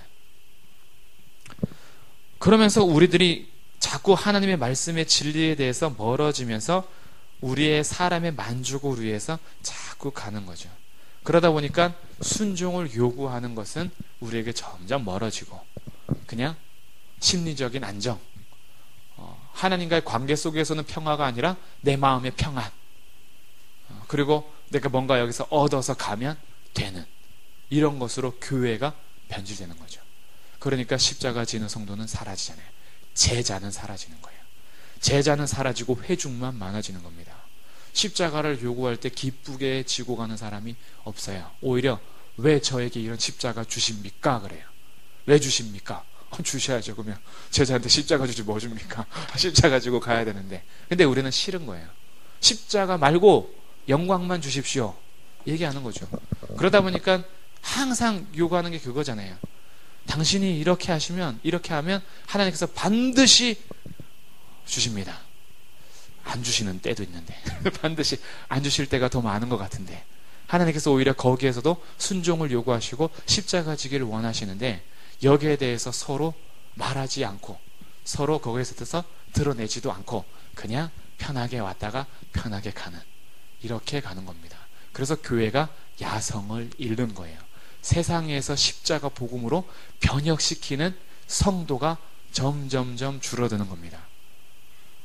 이렇게 뭐 큰 소리 친다고 해서 저도 그렇게 사느냐? 그렇진 않아요. 말씀 통해서 자꾸 이제 저를 치는 거죠. 나는 과연 세상 속에서 십자가 복음으로 살고 있는가 물어보면요, 아직도 멀었습니다. 왜 난 여전히 이기적이고 여전히 나 중심적이고 여전히 왜 나는 말씀을 붙든다고 하면서도 이 말씀 자체가 내 유익이 되는가?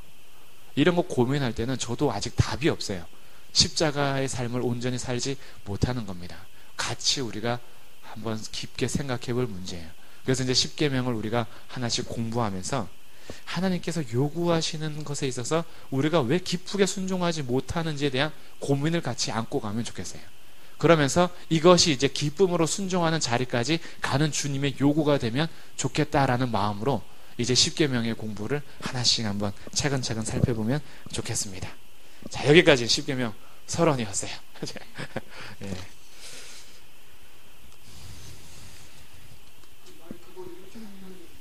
잘 안 들리세요? 네. 자, 이제 10계명 본문으로 가보겠습니다. 10계명은 두 군데에 기록이 되는데 출애굽기 20장과 신명기 5장에 기록이 돼요.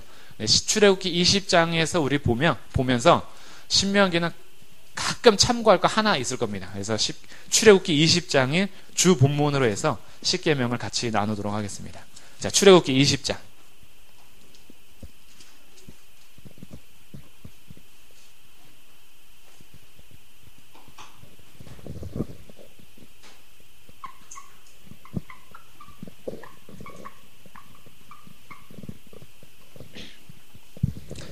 자, 우리 먼저 하나님께서 우리에게 요구하셨던 10계명의 내용을 우리 아마 그 핵심적으로는 알고 계실 거예요. 근데 한번 전체적으로 우리가 생각하면서 한번 읽어보면 좋겠네요. 20장 1절부터 17절까지 우리 한번 너무 빠르지도 않고 너무 느리지도 않게 같이 한번 생각하면서 이렇게 같이 읽겠습니다. 시작. 하나님이 이 모든 말씀으로 말씀하여 이르시되 나는 너를 애굽 땅 종되었던 집에서 인도하여 낸 내 하나님 여호와니라. 너는 나 외에는 다른 신들을 내게 두지 말라. 너를 위하여 새긴 우상을 만들지 말고 또 위로 하늘에 있는 것이나 아래로 땅에 있는 것이나 땅 아래 물속에 있는 것에 어떤 형상도 만들지 말며 그것들에게 절하지도 말며 그것들을 섬기지 말라. 나 내 하나님 여호와는 질투하는 하나님인즉 나를 미워하는 자의 죄를 갚되 아버지로부터 아들에게로 3, 4대까지 이르게 하거니와 나를 사랑하고 내 계명을 지키는 자에게는 1000대까지 은혜를 베푸느니라. 너는 내 하나님 여호와의 이름을 망령되게 부르지 말라. 여호와는 그의 이름을 망령되게 부르는 자를 죄 없다 하지 아니하리라. 안식일을 기억하여 거룩하게 지키라.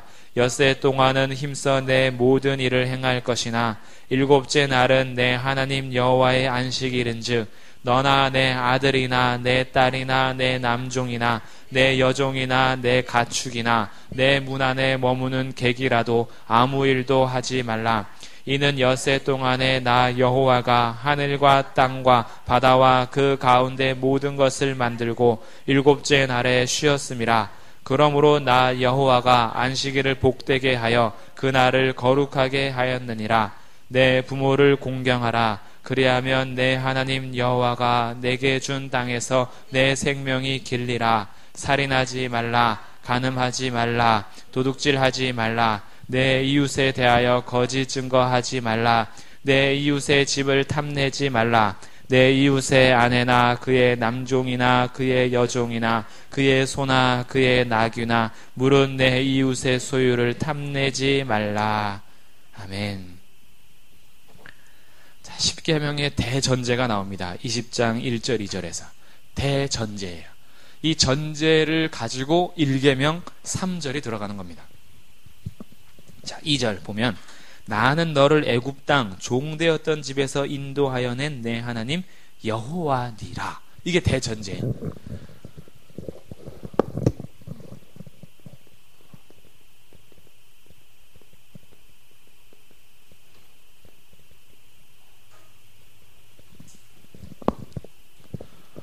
십계명을 주실 때 하나님께서 주신 대전제는 너가 나를 선택해서 너가 나를 너의 하나님으로 여긴 것이 아니라 내가 너를 선택해서 너를 애굽 땅 종되었던 집에서 이끌어낸, 내가 너의 하나님이 되려고 이끌어낸 너의 하나님 여호와다라고 하나님께서 자신을 계시하십니다.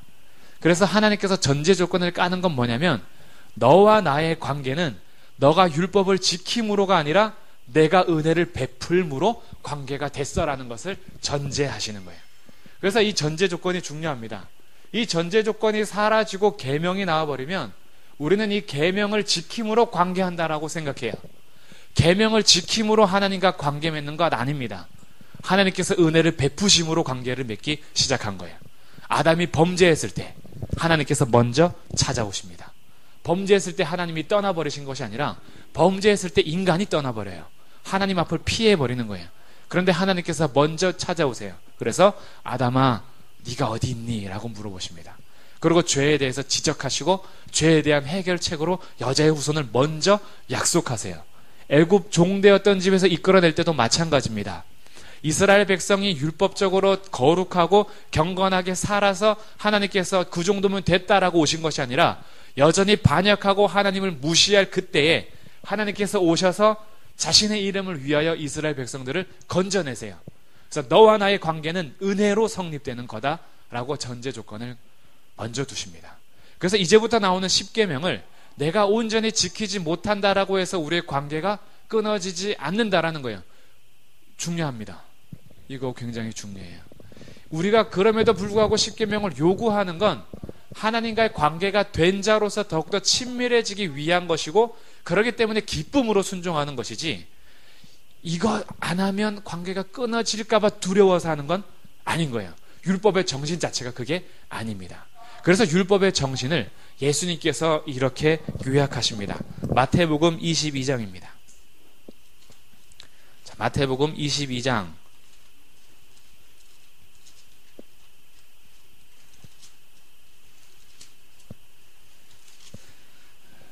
34절.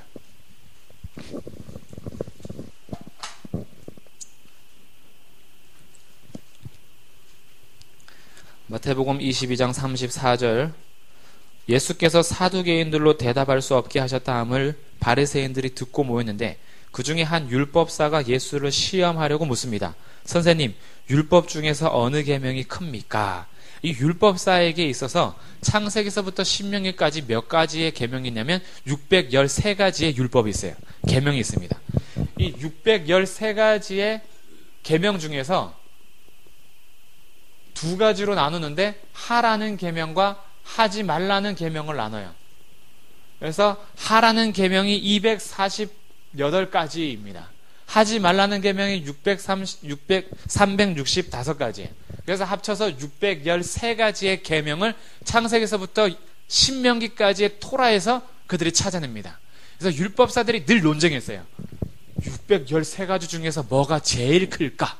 늘 이것을 경쟁적으로, 그리고 자신들이 그 율법을 놓고 늘 논쟁했어요.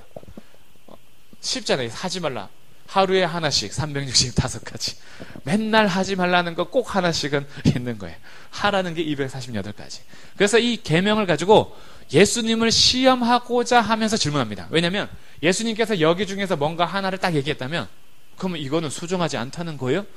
다 걸고 넘어줄 수 있어요. 아니, 그게 더 크면 그럼 요거는 그럼 덜 소중하다는 겁니까? 라고 예수를 시험하고자 하는 거예요. 그때 예수님께서 말씀하십니다. 37절. 예수께서 이르시되 내 마음을 다하고 목숨을 다하고 뜻을 다하여 주 너의 하나님을 사랑하라 하셨으니 이것이 크고 첫째 되는 계명이요 둘째도 그와 같으니 내 이웃을 내 자신과 같이 사랑하라 하셨다라는 거예요. 이것이 이 두 계명이 온 율법과 선지자의 강령이다 라고 하면서 율법을 나눴던 이 613가지의 율법을 예수님께서 두 가지로 정리하시는데, 첫 번째가 하나님을 사랑하라, 두 번째가 이웃을 내 몸같이 사랑하라. 그래서 예수님께서 계명의 정신을 이제 압축시켜 주신 거예요. 아, 하나님께서 우리에게 계명을 주실 때 하나님의 사랑으로 우리에게 먼저 은혜를 베푸셨어요. 그래서 하나님께서 먼저 우리를 사랑하시고 먼저 택하시고 먼저 은혜를 베푸셔서 애굽 땅 종되었던 집에서 우리를 건져내셨다라는 거예요. 우리에게 영적인 의미가 뭐냐면 우리가 다 죄와 허물로 죽었던 애굽의 종살이하던 백성입니다. 그런 자들을 하나님께서 먼저 찾아오셨어요. 우리가 하나님 앞에 바르게 살아서 찾아오신 것이 아니라 모두가 하나님을 거부하고 있을 때 말씀으로 빛을 비추셨어요. 그리고 믿음을 주셔서 은혜로 우리를 데리고 오셨다라는 거예요. 그렇기 때문에 율법의 시작, 십계명을 준 시작의 전제 조건은 하나님 여호와께서 은혜로 너와 관계를 시작하셨으며 내가 너의 하나님이 되려고 작정했다. 그래서 이제부터 너네들이 계명을 지켜나가는 것으로 인하여서 나와 관계하는 것이 아니라 내가 먼저 시작했기 때문에 은혜로 관계하는 너희들이 지켜야 될 계명의 정신은 사랑이다 라고 말해주는 거예요. 사랑이다. 내 하나님 여호와를 사랑하되 마음을 다하고 성품을 다하고 뜻을 다하여 사랑하고 이웃을 사랑할 때 네 몸같이 사랑하는 것, 이게 율법의 정신이야 라고 예수님께서 다시 정리해 주는 거죠. 그러니까 십계명은 사랑으로 가는 겁니다. 마지못해서 억지로 지키는 게 아니라 하나님 사랑하기 때문에 계명을 지키는 거예요. 이웃을 사랑하기 때문에 계명을 지키는 겁니다. 이 정신의 순서를 놓쳐서는 안 됩니다. 그래서 우리가 안식일을 온전히 지키는 사람 오늘날 한 명도 없습니다. 살인하지 말라라는 계명 온전히 지키는 사람 한 명도 없습니다. 도둑질하지 말라, 탐내지 말라 지킬 수 있는 사람 아무도 없어요.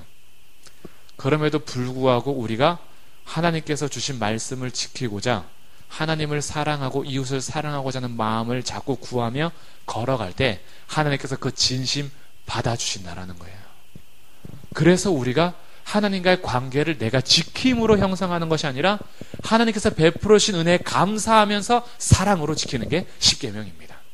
이 정신이 우리에게 담겨져 있어요. 그러면 이제 1계명. 자, 다시 출애굽기 20장 1계명입니다. 1계명 3절에 나옵니다. 너는 나 외에는 다른 신들을 내게 두지 말라. 자, 너는 나 외에는 이라는 뜻이 나를 대신해서 또는 나보다 위에 이런 뜻이에요. 나보다 위에 아니면 나를 대신해서 다른 신들을 내게 두지 말라. 이 말은 내가 유일한 하나님이다 라는 거예요. 나 외에는 다른 신이 없다라는 겁니다. 나 외에는 다른 신이 있을 수 없으니까 다른 신들을 내게 두지 말라. 너가 생각하는 신들은 신이 아니야 라는 거예요. 여기에 대해서 사도행전 17장 바울의 설교를 통해서 우리가 다시 한번 고찰해 볼 수 있습니다. 사도행전 17장 바울의 설교로 가보겠습니다. 신약성경 218쪽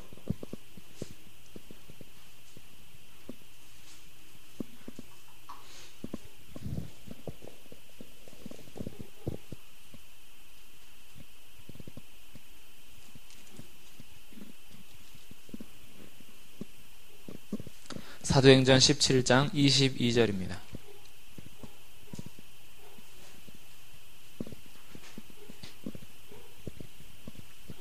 자, 22절부터 이제 바울이 아덴 사람들에게 설교하기 시작하는데, 아덴 사람이 이방인입니다. 우리도 이방인이에요. 그래서 유대인들에게 했던 설교하고 이방인에게 한 설교하고 근원적으로 어디서부터 차이 나냐 하면, 유대인들은 유일하신 하나님을 믿죠.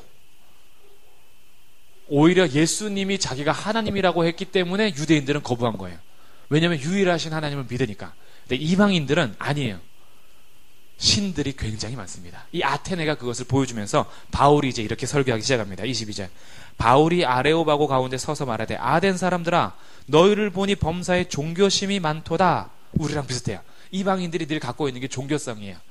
내가 두루 다니며 너희가 위하는 것들을 보다가 알지 못하는 신에게라고 새긴 단도 보았어요. 얼마나 종교성이 많은지, 혹시 우리가 알지 못하는 신 경배하지 않아서 벌 내리면 어떡할까라고 해서 제단을 하나 만들어놨는데, 알지 못하는 신, 혹시 우리가 빼먹은 신이 있을까봐 알지 못하는 신에게 라는 단까지 만들어놨어요. 깜짝 놀란 거죠. 그래서 23절 세 번째 줄, 그런즉 너희가 알지 못하고 위하는 그것을 내가 너희에게 알게 할게. 야, 너희가 진짜 모르는 신이 있어. 내가 이제부터 알려줄게 라고 하면서 24절 같이 읽겠습니다. 24절 시작. 우주와 그 가운데 있는 만물을 지으신 하나님께서는 천지의 주제시니 손으로 지은 전에 계시지 아니하시고.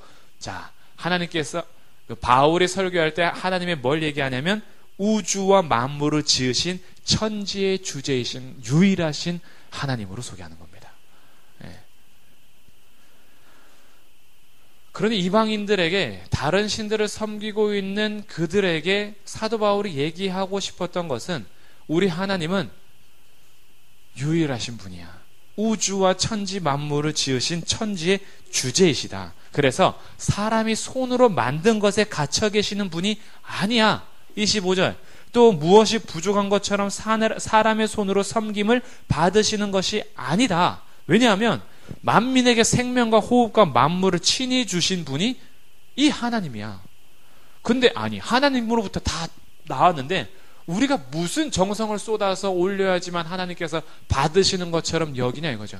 하나님을 가둬놓을 수 있는 것도 없고, 우리가 뭔가를 드려야지만 하나님께서 채우시는 분도 아니야. 하나님은 부족한 분 아니야. 이방 신들은 그랬거든요. 뭔가 이렇게 부족할 때 사람이 재물을 바쳐야지만 그 시인이 즐거워하고 기뻐해서 은덕을 베푸는 거죠. 그러면서 이제 인신제사를 드리거나 뭔가 이렇게 우리가 열심히 빌거나 이런 자기의 종교적인 행동에 신이 감동을 받아야 돼요. 그래서 신이 감동을 받아야지만 베풀어 주시는 거죠. 이게 이방신이었는데 사도 바울이 얘기하는 건 그겁니다. 야, 하나님으로부터 다 나왔는데 하나님은 부족한 게 아니라 오히려 막 넘쳐 지금. 충만하신 분이야. 그래서 우리가 뭔가 드려야지만 부족한 게 채워지시는 분이 아니야. 창조부터 우리가 태어난 것부터 우리의 인생 자체는 하나님으로부터 은혜로 공급받는 거야. 우리가 정성 들여서 바친 것 때문에 감동해서 주시는 게 아니라 처음부터 하나님으로부터 출발된 거야. 이분 외에는 하나님이 없다라고 지금 설명하기 시작하는 거예요. 그렇기 때문에 하나님이 절대 주권자요 우주의 주권자이다라는 거죠. 그래서 결국 이겁니다. 신이 인간을 위해서 존재하는 거지 인간이 신을 위해서 존재하지 않는다라는 이교 신앙에 대해서 아니야. 인간이 신을 위해서 존재하는 것, 신이 인간을 위해서 존재하는 것 얘기하면서 우리의 행복을 위해서 신이 있어야 되는 것이 아니라 신으로부터 출발된 우리가 그저 그분 앞에 감사하고 찬송할 수 있는 존재가 인간이야. 이렇게 나오는 거죠. 신이 나에게 뭔가 해줘야 돼. 그래서 신은 우리가 뭔가 이렇게 만들어내서 그분에게 감동을 줌으로 해서 뭔가 얻어야 되는 그게 신이 아니야. 신은 스스로 만족하시고 충만하신 분이고 우리는 그분으로부터 공급받은 것에서 그저 감사하고 예배할 수 있는 자리가 되어야 돼. 그래서 우리의 수고와 헌신이 감동을 주는 이교 신앙과 처음부터 근원적으로 다른 겁니다. 우리가 기도를 많이 해서 하나님이 감동하고 우리가 헌금을 많이 해서 하나님이 감동함으로 일하시는 게 아니라는 거예요. 하나님은 아무 부족함이 없으십니다. 하나님께서는 그저 우리에게 베풀어 주신 것이 처음부터 태어날 때부터 지금까지 하나님께서 공짜로 다 주셨고 공짜로 베푸셨고 인생을 주셨습니다. 호흡을 주셨어요. 생명을 주신 거예요. 우리에게 삶을 주셨습니다. 이 삶 자체가 하나님께서 주신 선물이에요. 근데 우리가 막 뭔가 해서 하나님의 보좌를 흔들어야 되는 것처럼 여기는 것 인간의 종교성에서 나왔다라는 거예요. 하나님은 그런 분 아니다라고 사도 바울이 얘기해 주면서 하나님 외에 다른 것은 다른 신은 없다라고 얘기해 줍니다. 그래서 하나님께서 자신 외에 다른 신이 없다라는 것을 말해주기 위해서 출애굽 10가지 재앙을 보여주시는 거예요. 출애굽 백성들에게. 그래서 출애굽 10가지 재앙, 이제 그 7장에서 시작하는 피, 그리고 개구리, 이, 파리, 그리고 뭐 악성 종기와 뭐 우박이나 메뚜기, 뭐 나중에 뭐 장자의 죽음까지 해서 이 10가지 재앙을 내리시면서 늘 하나님께서 하시는 말씀이 있습니다. 자, 우리 출애굽기 가서 같이 보겠습니다.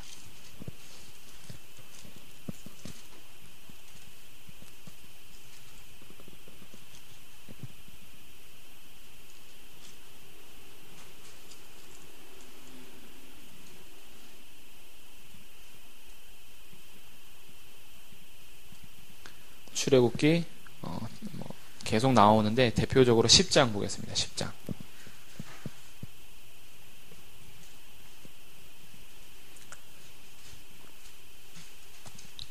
출애굽기 10장 1절 여호와께서 모세에게 이르시되 바로에게로 들어가라. 내가 그의 마음과 그의 신하들의 마음을 완강하게 함은 나의 표징을 그들 중에 보이기 위함이며 내가 애굽에서 행한 일들 곧 내가 그들 가운데서 행한 표징을 내 아들과 내 자손의 귀에 전하기 위함이다. 왜? 내가 여호와인 줄을 알아라 라는 거예요. 하나님께서 10가지 재앙을 통해서 이 너희 자손들, 너희 아들들의 귀에 들리게 하시는 이유는 내가 여호와인 줄 알게 하기 위함이다 라는 거예요.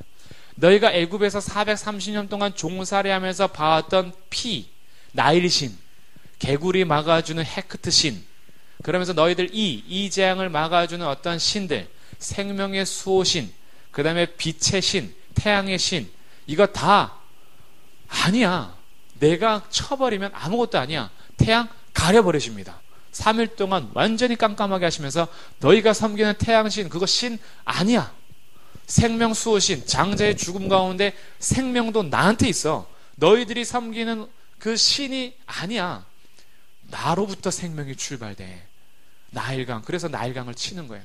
개구리, 파리 대왕도 섬기고 있어요. 또 얘네들이 파리 모양 탁 만들어 놓고, 이런 모든 신들에 대해서 하나님께서 하나씩 점령하심으로 너희 자손들이 알라 이겁니다. 내가 유일한 하나님임을 알라 이거예요. 그래서 하나님께서 이것을 계속해서 전달하기 위해서 출애굽 역사 가운데서도 하나님께서 일하신 겁니다. 그리고 첫 번째 계명으로 주시는 거예요. 너는 나 외에 다른 신을 내게 두지 말아라. 다른 신은 없다. 내가 유일한 하나님이다 라고 가르쳐 주는 거죠. 그러면 이 하나님께서 유일하신 하나님이라는 것과 우리의 삶과 어떤 연관이 있는가라고 볼 때, 우리들은 과연 우리의 삶 속에서 하나님 외에 다른 신들을 두는 것은 없는가라고 이제 보는 거예요. 하나님만이 유일하신 하나님이라고 인정하는 것은 하나님의 통치와 주권을 인정하는 신앙입니다. 이게 유일신 사상이에요. 하나님만이 나의 하나님이십니다 라는 고백이 나의 삶으로 이어질 때에는 나의 통치권과 주권을 하나님께 드리는 거예요. 다른 것을 의지하는 것이 아닙니다. 근데 우리들은 늘 지배받는 것이 있어요. 우리의 물질, 자존감, 가정, 어떤 경제력, 우리의 기쁨이나 유희, 어떤 시대 유행, 이런 것으로 인해서 우리의 삶이 좌우가 됩니다. 흔들려요. 하나님만이 나의 주권자이시며 유일하신 신님을 믿는데 우리의 삶 속에서 굉장히 속는 경우가 많아요. 우리를 굉장히 아주 미묘하게 속여요. 사탄의 전략이. 이제는 우리 신앙인들에게 이렇게 하지 않습니다. 다른 신을 소개하면서 하나님 외에 이분도 신입니다라고 하면 안 넘어가요. 누가 넘어갑니까? 하나님만을 섬기고 있는 백성들에게 와서 이것도 신이에요. 믿어보세요. 라고 소개할 때 오히려 우리 마음이 굉장히 완강해지죠. 하나님 외에 다른 신을 소개할 때. 그런데 이 하나님의 백성들에게 전략이 다릅니다. 다른 신을 탁 내세워서 하나님 외에 이 신도 있어라고 하는 게 아니라 우리의 삶의 지배권 아래에서 하나님 외에 다른 것에 의해서 지배를 받게 자꾸 만들어요. 우리가 이제 순종해야 될 첫 번째 계명에서 우리가 분별해야 될 것들입니다. 그 불의 전차 영화 기억나세요? 에릭 리델 달리기 하는 거. 불의 전차라는 옛날 명화가 있습니다. 여기 이제 실제 에릭 리델이라는 선교사 겸 달리기 경주자죠. 그분의 삶을 일대기를 그린 영화예요. 실화입니다. 근데 이 에릭 리델 같은 경우는 아브라함스하고 구별이 되면서 영화가 그려져요. 이 아브라함스는 유대인으로서 굉장히 자기 삶에 몰두하는 사람이에요. 그래서 하나님을 예배하면서도 자신이 항상 달리기에서 1등을 해야 돼. 그래서 자기가 영광을 받고 자기의 이름을 알리기를 늘 원하는 사람이에요. 근데 에릭 리델 같은 경우는 하나님의 영광을 위해서 달리고자 하는 사람입니다. 그래서 올림픽 경기가 나갔을 때 에릭 리델이 자기 주종목을 포기해요. 그 에릭 리델 주종목 결승이 주일에 열렸거든요. 그래서 에릭 리델이 난 주일에는 하나님 앞에 예배한다. 나는 달리기 하지 않는다. 이러고 시합을 포기합니다.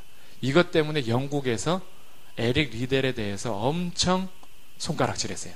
신문 기사가 나는데 쪼잔한 그리스도인, 하나님이 주일에 달리기 한다고 뭐라 하실까봐 주일 지킨다고 주일 성수한다고 말이야. 어떻게 그 금메달 후보감인데 그렇게 승승장구하면서 그것을 포기하고 할 수 있는가. 신앙을 굉장히 율법주의자 이렇게 갔어요. 율법주의자다. 그래서 에릭 리델에 대해서 그 신앙을 옹호해 준 것이 아니라 거의 나라가 손가락질했어요. 생각해 보세요.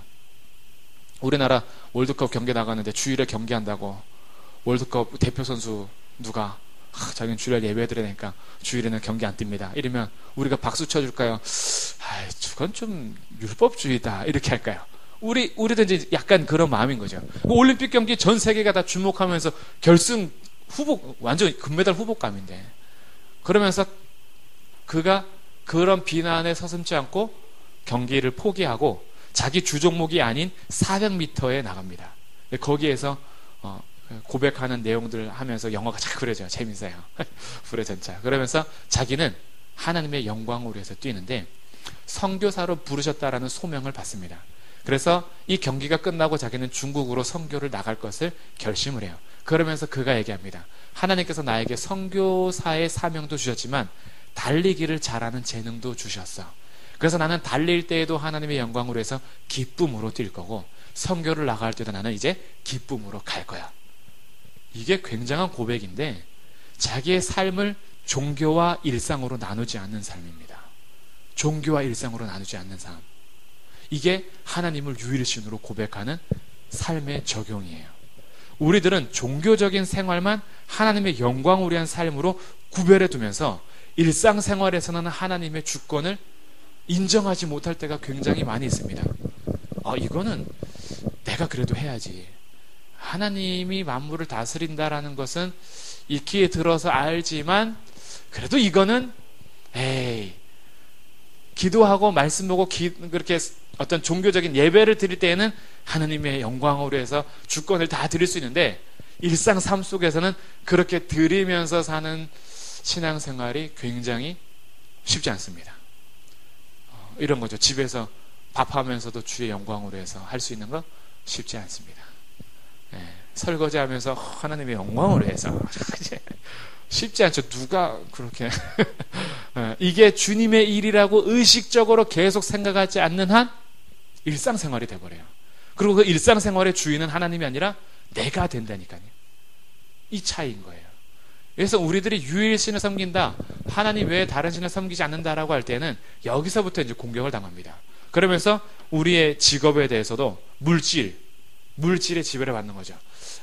아무리 그래도 직장생활은 하나님께서 이런 거를 주관하실 수는 없다라고 말은 하진 않지만 돈으로서 해결하려고 하는 마음들이 있죠. 세상이 그렇게 돌아가니까 이 굉장히 싸움입니다. 이거 쉽지 않은 거예요. 그래서 우리들이 이것을 정말 주님을 사랑함으로 내가 이 모든 일상생활 속에서도 선교사만이 하나님의 영광으로 한 게 아니라 달리게 하는 재능까지도 주셔서 일상생활 속에서도 하나님의 영광으로 해서 달리게 할 수 있는 에릭 리델이 굉장히 우리에게 모범이 됩니다. 근데 에릭 리델과 대조되는 아브라함스는 그렇지 않아요. 영적인 영역에 대해서 정말 성경을 꼭 기도하는 거 늘 합니다. 유대인으로서. 그래서 하나님 앞에 정말 경건하게 살아요. 그러나 달리게 하는 일에 있어서는 자기가 주인이에요. 자기가 영광을 받지 않으면 안 돼요. 그래서 에릭 리델이 되게 싫어요. 미워요. 쟤는 자기가 늘 으뜸되고 주목을 받아야 되는데 리델이 늘 으뜸을 받거든요. 그러면서 거기에 대해서 자기의 자아가 중심이 됩니다.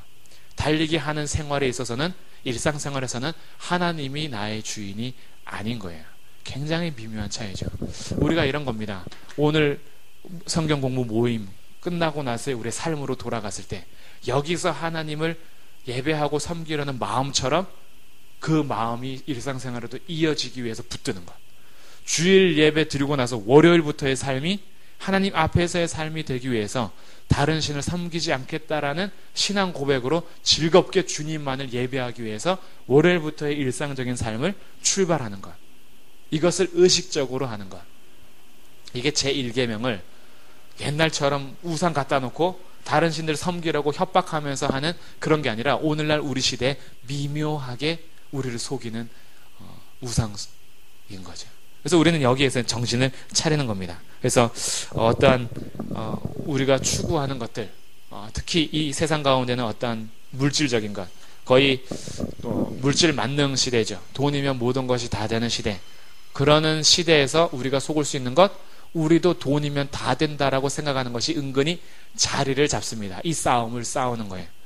그리고 오늘날 많이 무너지는 섹스 문화, 여기에 대해서도 하나님께서 주신 성에 대해서 자기를 가꾸기보다 모든 것을 자기 중심적으로 자기 쾌락을 누리는 시대, 성도 신이 되어버리는 거죠.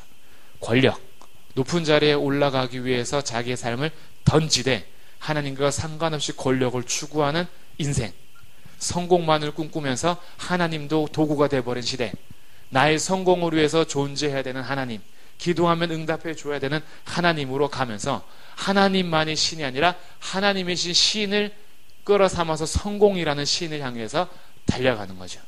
이것이 우리를 흔드는 겁니다. 그래서 우상 숭배의 양상을 포착하는 일은 점점 더 까다로워지고 있어요. 과학이 신이 될 때가 있습니다. 성경에서 말하는 것을 받아들일 수가 없어요. 왜냐하면 과학적으로 증명할 수 없거든요. 이건 과학이 유일하신 하나님의 자리를 대신하는 겁니다. 역사, 이런 역사 속에서 하나님 인정할 수 없어. 역사가 하나님 위에 있는 겁니다.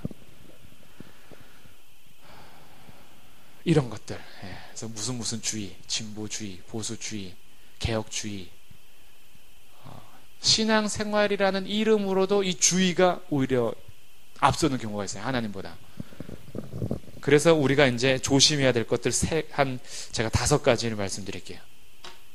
첫 번째, 믿음을 믿는 믿음이 있습니다. 하나님의 자리에 믿음이 가버리는 거예요. 믿음의 행위는 실제로 중요하지만 믿음의 대상은 부차적인 거예요. 우리는 믿음의 대상이 중요한 겁니다. 그래서 사도신경 우리가 공부한 거예요. 우리가 무엇을 믿는지, 우리가 믿는 하나님이 누구신지가 중요한 거예요. 근데 그건 별로 안 중요해요. 내 믿음이 중요해요. 믿습니다가 중요한 거죠. 그러니까 긍정의 힘이 나오는 거예요. 믿음을 믿으라는 거예요. 긍정적인 생각을 심어주는 거예요. 이거 하나님 자리에 믿음이 대신하는 겁니다. 믿음이라는 용어는 종교적인 거잖아요. 그런데 이것이 나 대신해서 내게 있게 하는 신이 될 수 있다는 거예요. 두 번째, 체험을 믿는 믿음입니다. 체험. 하나님께서 말씀하신 계시의 말씀보다 자기의 직관을 의지하는 거예요. 그러면서 이거 경험했던 것, 내 체험주의가 되는 거죠. 그래서 내가 경험하지 않은 것은 믿지 않아요. 내가 경험한 것만 믿는 겁니다. 이거는 하나님의 말씀보다 내 경험을 우선순위 하면서 체험을 믿는 믿음이 돼버려요. 이것도 나 외에 다른 신을 우리에게 둔 겁니다. 세 번째, 사랑을 믿는 믿음. 사랑 얼마나 중요합니까? 근데 사랑을 믿어요. 그래서 하나님은 그냥 사랑이시니까 이렇게 돼버려요. 사랑이신 분이 어떻게 자신의 거룩함 때문에 심판을 하시지? 사랑이 하나님의 자리를 대신하는 거예요. 우리의 감정적인 문제죠. 감상적으로 가요. 진리를 비추어서 하나님의 사랑이시다라는 것이 해석이 되는 것이 아니라 우리가 생각하는 사랑으로 하나님을 옷 입혀버리는 거예요. 어떻게 사랑이신 분이 징계를 하셔? 아니 어떻게 사랑이신 분이 이것을 안 하셔? 어떻게 사랑하신다라는 분이 이런 것들을 용납하시지? 아니 어떻게 이런 것들을 받아주지 않지? 라고 사랑이라는 나의 철학적인 생각을 하나님의 자리에 대신하는 겁니다. 나 외에 다른 신을 내게 두는 거예요. 사랑이라는 신을. 네 번째, 자아를 믿는 믿음입니다. 자기 중심적인 것. 그래서 하나님이 나에게 성공을 주셔야 되고 만족을 주셔야 되고 쾌락을 주셔야 되면서 이 자아를 믿는 믿음으로부터 우리가 파생되는 물질주의, 성적인 만족, 유행, 쾌락주의가 쭉 나와요. 그래서 예배도 자기 중심적인 거예요. 하나님 중심적이지 않습니다. 자아를 믿는 믿음이에요. 하나님의 자리에 자아가 가버린 거죠. 다섯 번째, 행복을 믿는 믿음입니다.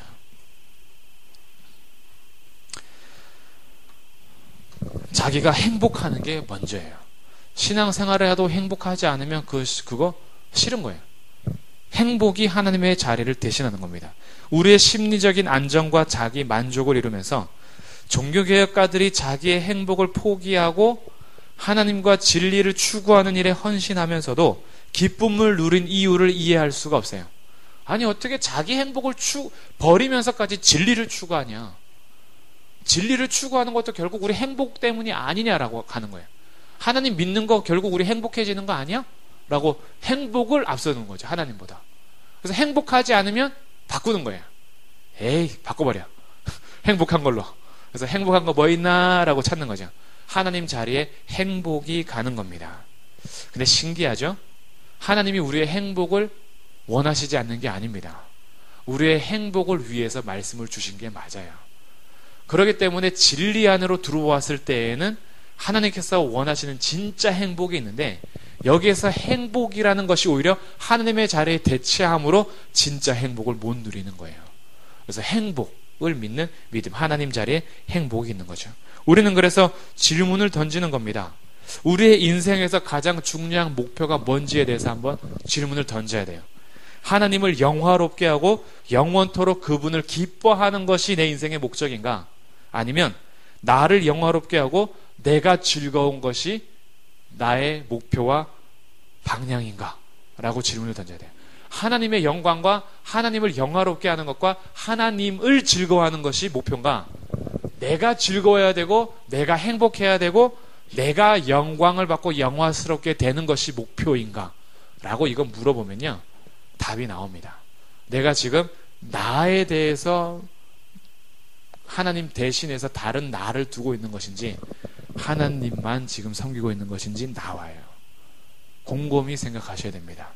그래서 우리 제1계명 나 외에는 다른 신들을 내게 두지 말라라고 할 때 오직 하나님만 경배하라 라는 것인데, 하나님 앞에서의 자기 존재를 확인하면서 하나님께서 우리에게 두신 목적대로 사는 것 중요합니다. 그래서 하나님의 영화, 하나님을 영화롭게 하는 것이 우리의 인생의 목표라는 것을 잃어서는 안 돼요. 내가 행복한 것이 우선 아닙니다. 하나님께서 기뻐하시는 것이 우선이 돼야 돼요. 그리고 내 믿음이 우선 아닙니다. 하나님이 누구신지를 아는 것이 우선인 거예요. 내 체험이 우선 아닙니다. 하나님의 계시 말씀이 우선입니다. 사랑이시지 라는 내 추상적인 사랑이 우선 아니에요. 사랑이신 하나님이 우리가 섬겨야 될 하나님이시지 내가 생각하는 사랑으로 하나님을 끼워 맞추는 것이 아니라는 겁니다. 그렇기 때문에 우리의 목표를 설정하는 거예요. 1계명이 하나님을 영화롭게 하고 그분을 즐거워하는 것, 이것이 나 외에 다른 신들을 내게 두지 않는 삶입니다. 이 1계명까지 오늘 같이 공부하시고 다음 주에 2계명부터 10계명까지 나누도록 하겠습니다.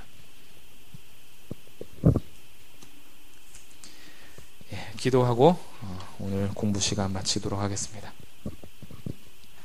하나님 은혜 감사합니다. 10계명을 이제 같이 나눕니다. 구원받은 자로서 우리가 어떻게 살아야 할지 다시 한번 우리의 삶을 비추면서 하나님께서 은혜로 우리를 자녀 삼으시고 하나님의 은혜로 우리에게 믿음 주시며 하나님께서 그 은혜로 우리와 관계하기 시작하셨습니다.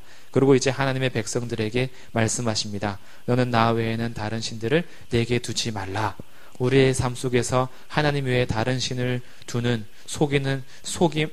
속는 경우가 많이 있는데, 이제 우리에게 다시 한번 마음을 주님 앞에 두면서 하나님을 영화롭게 하고 하나님을 즐거워하는 삶의 목표를 추구하면서 하나님의 자리에 있던 모든 것들을 포기하고 내려놓고 하나님만을 우리의 주로 섬기는 하나님의 자녀 되게 하옵소서. 예수 그리스도의 이름으로 기도드립니다. 아멘.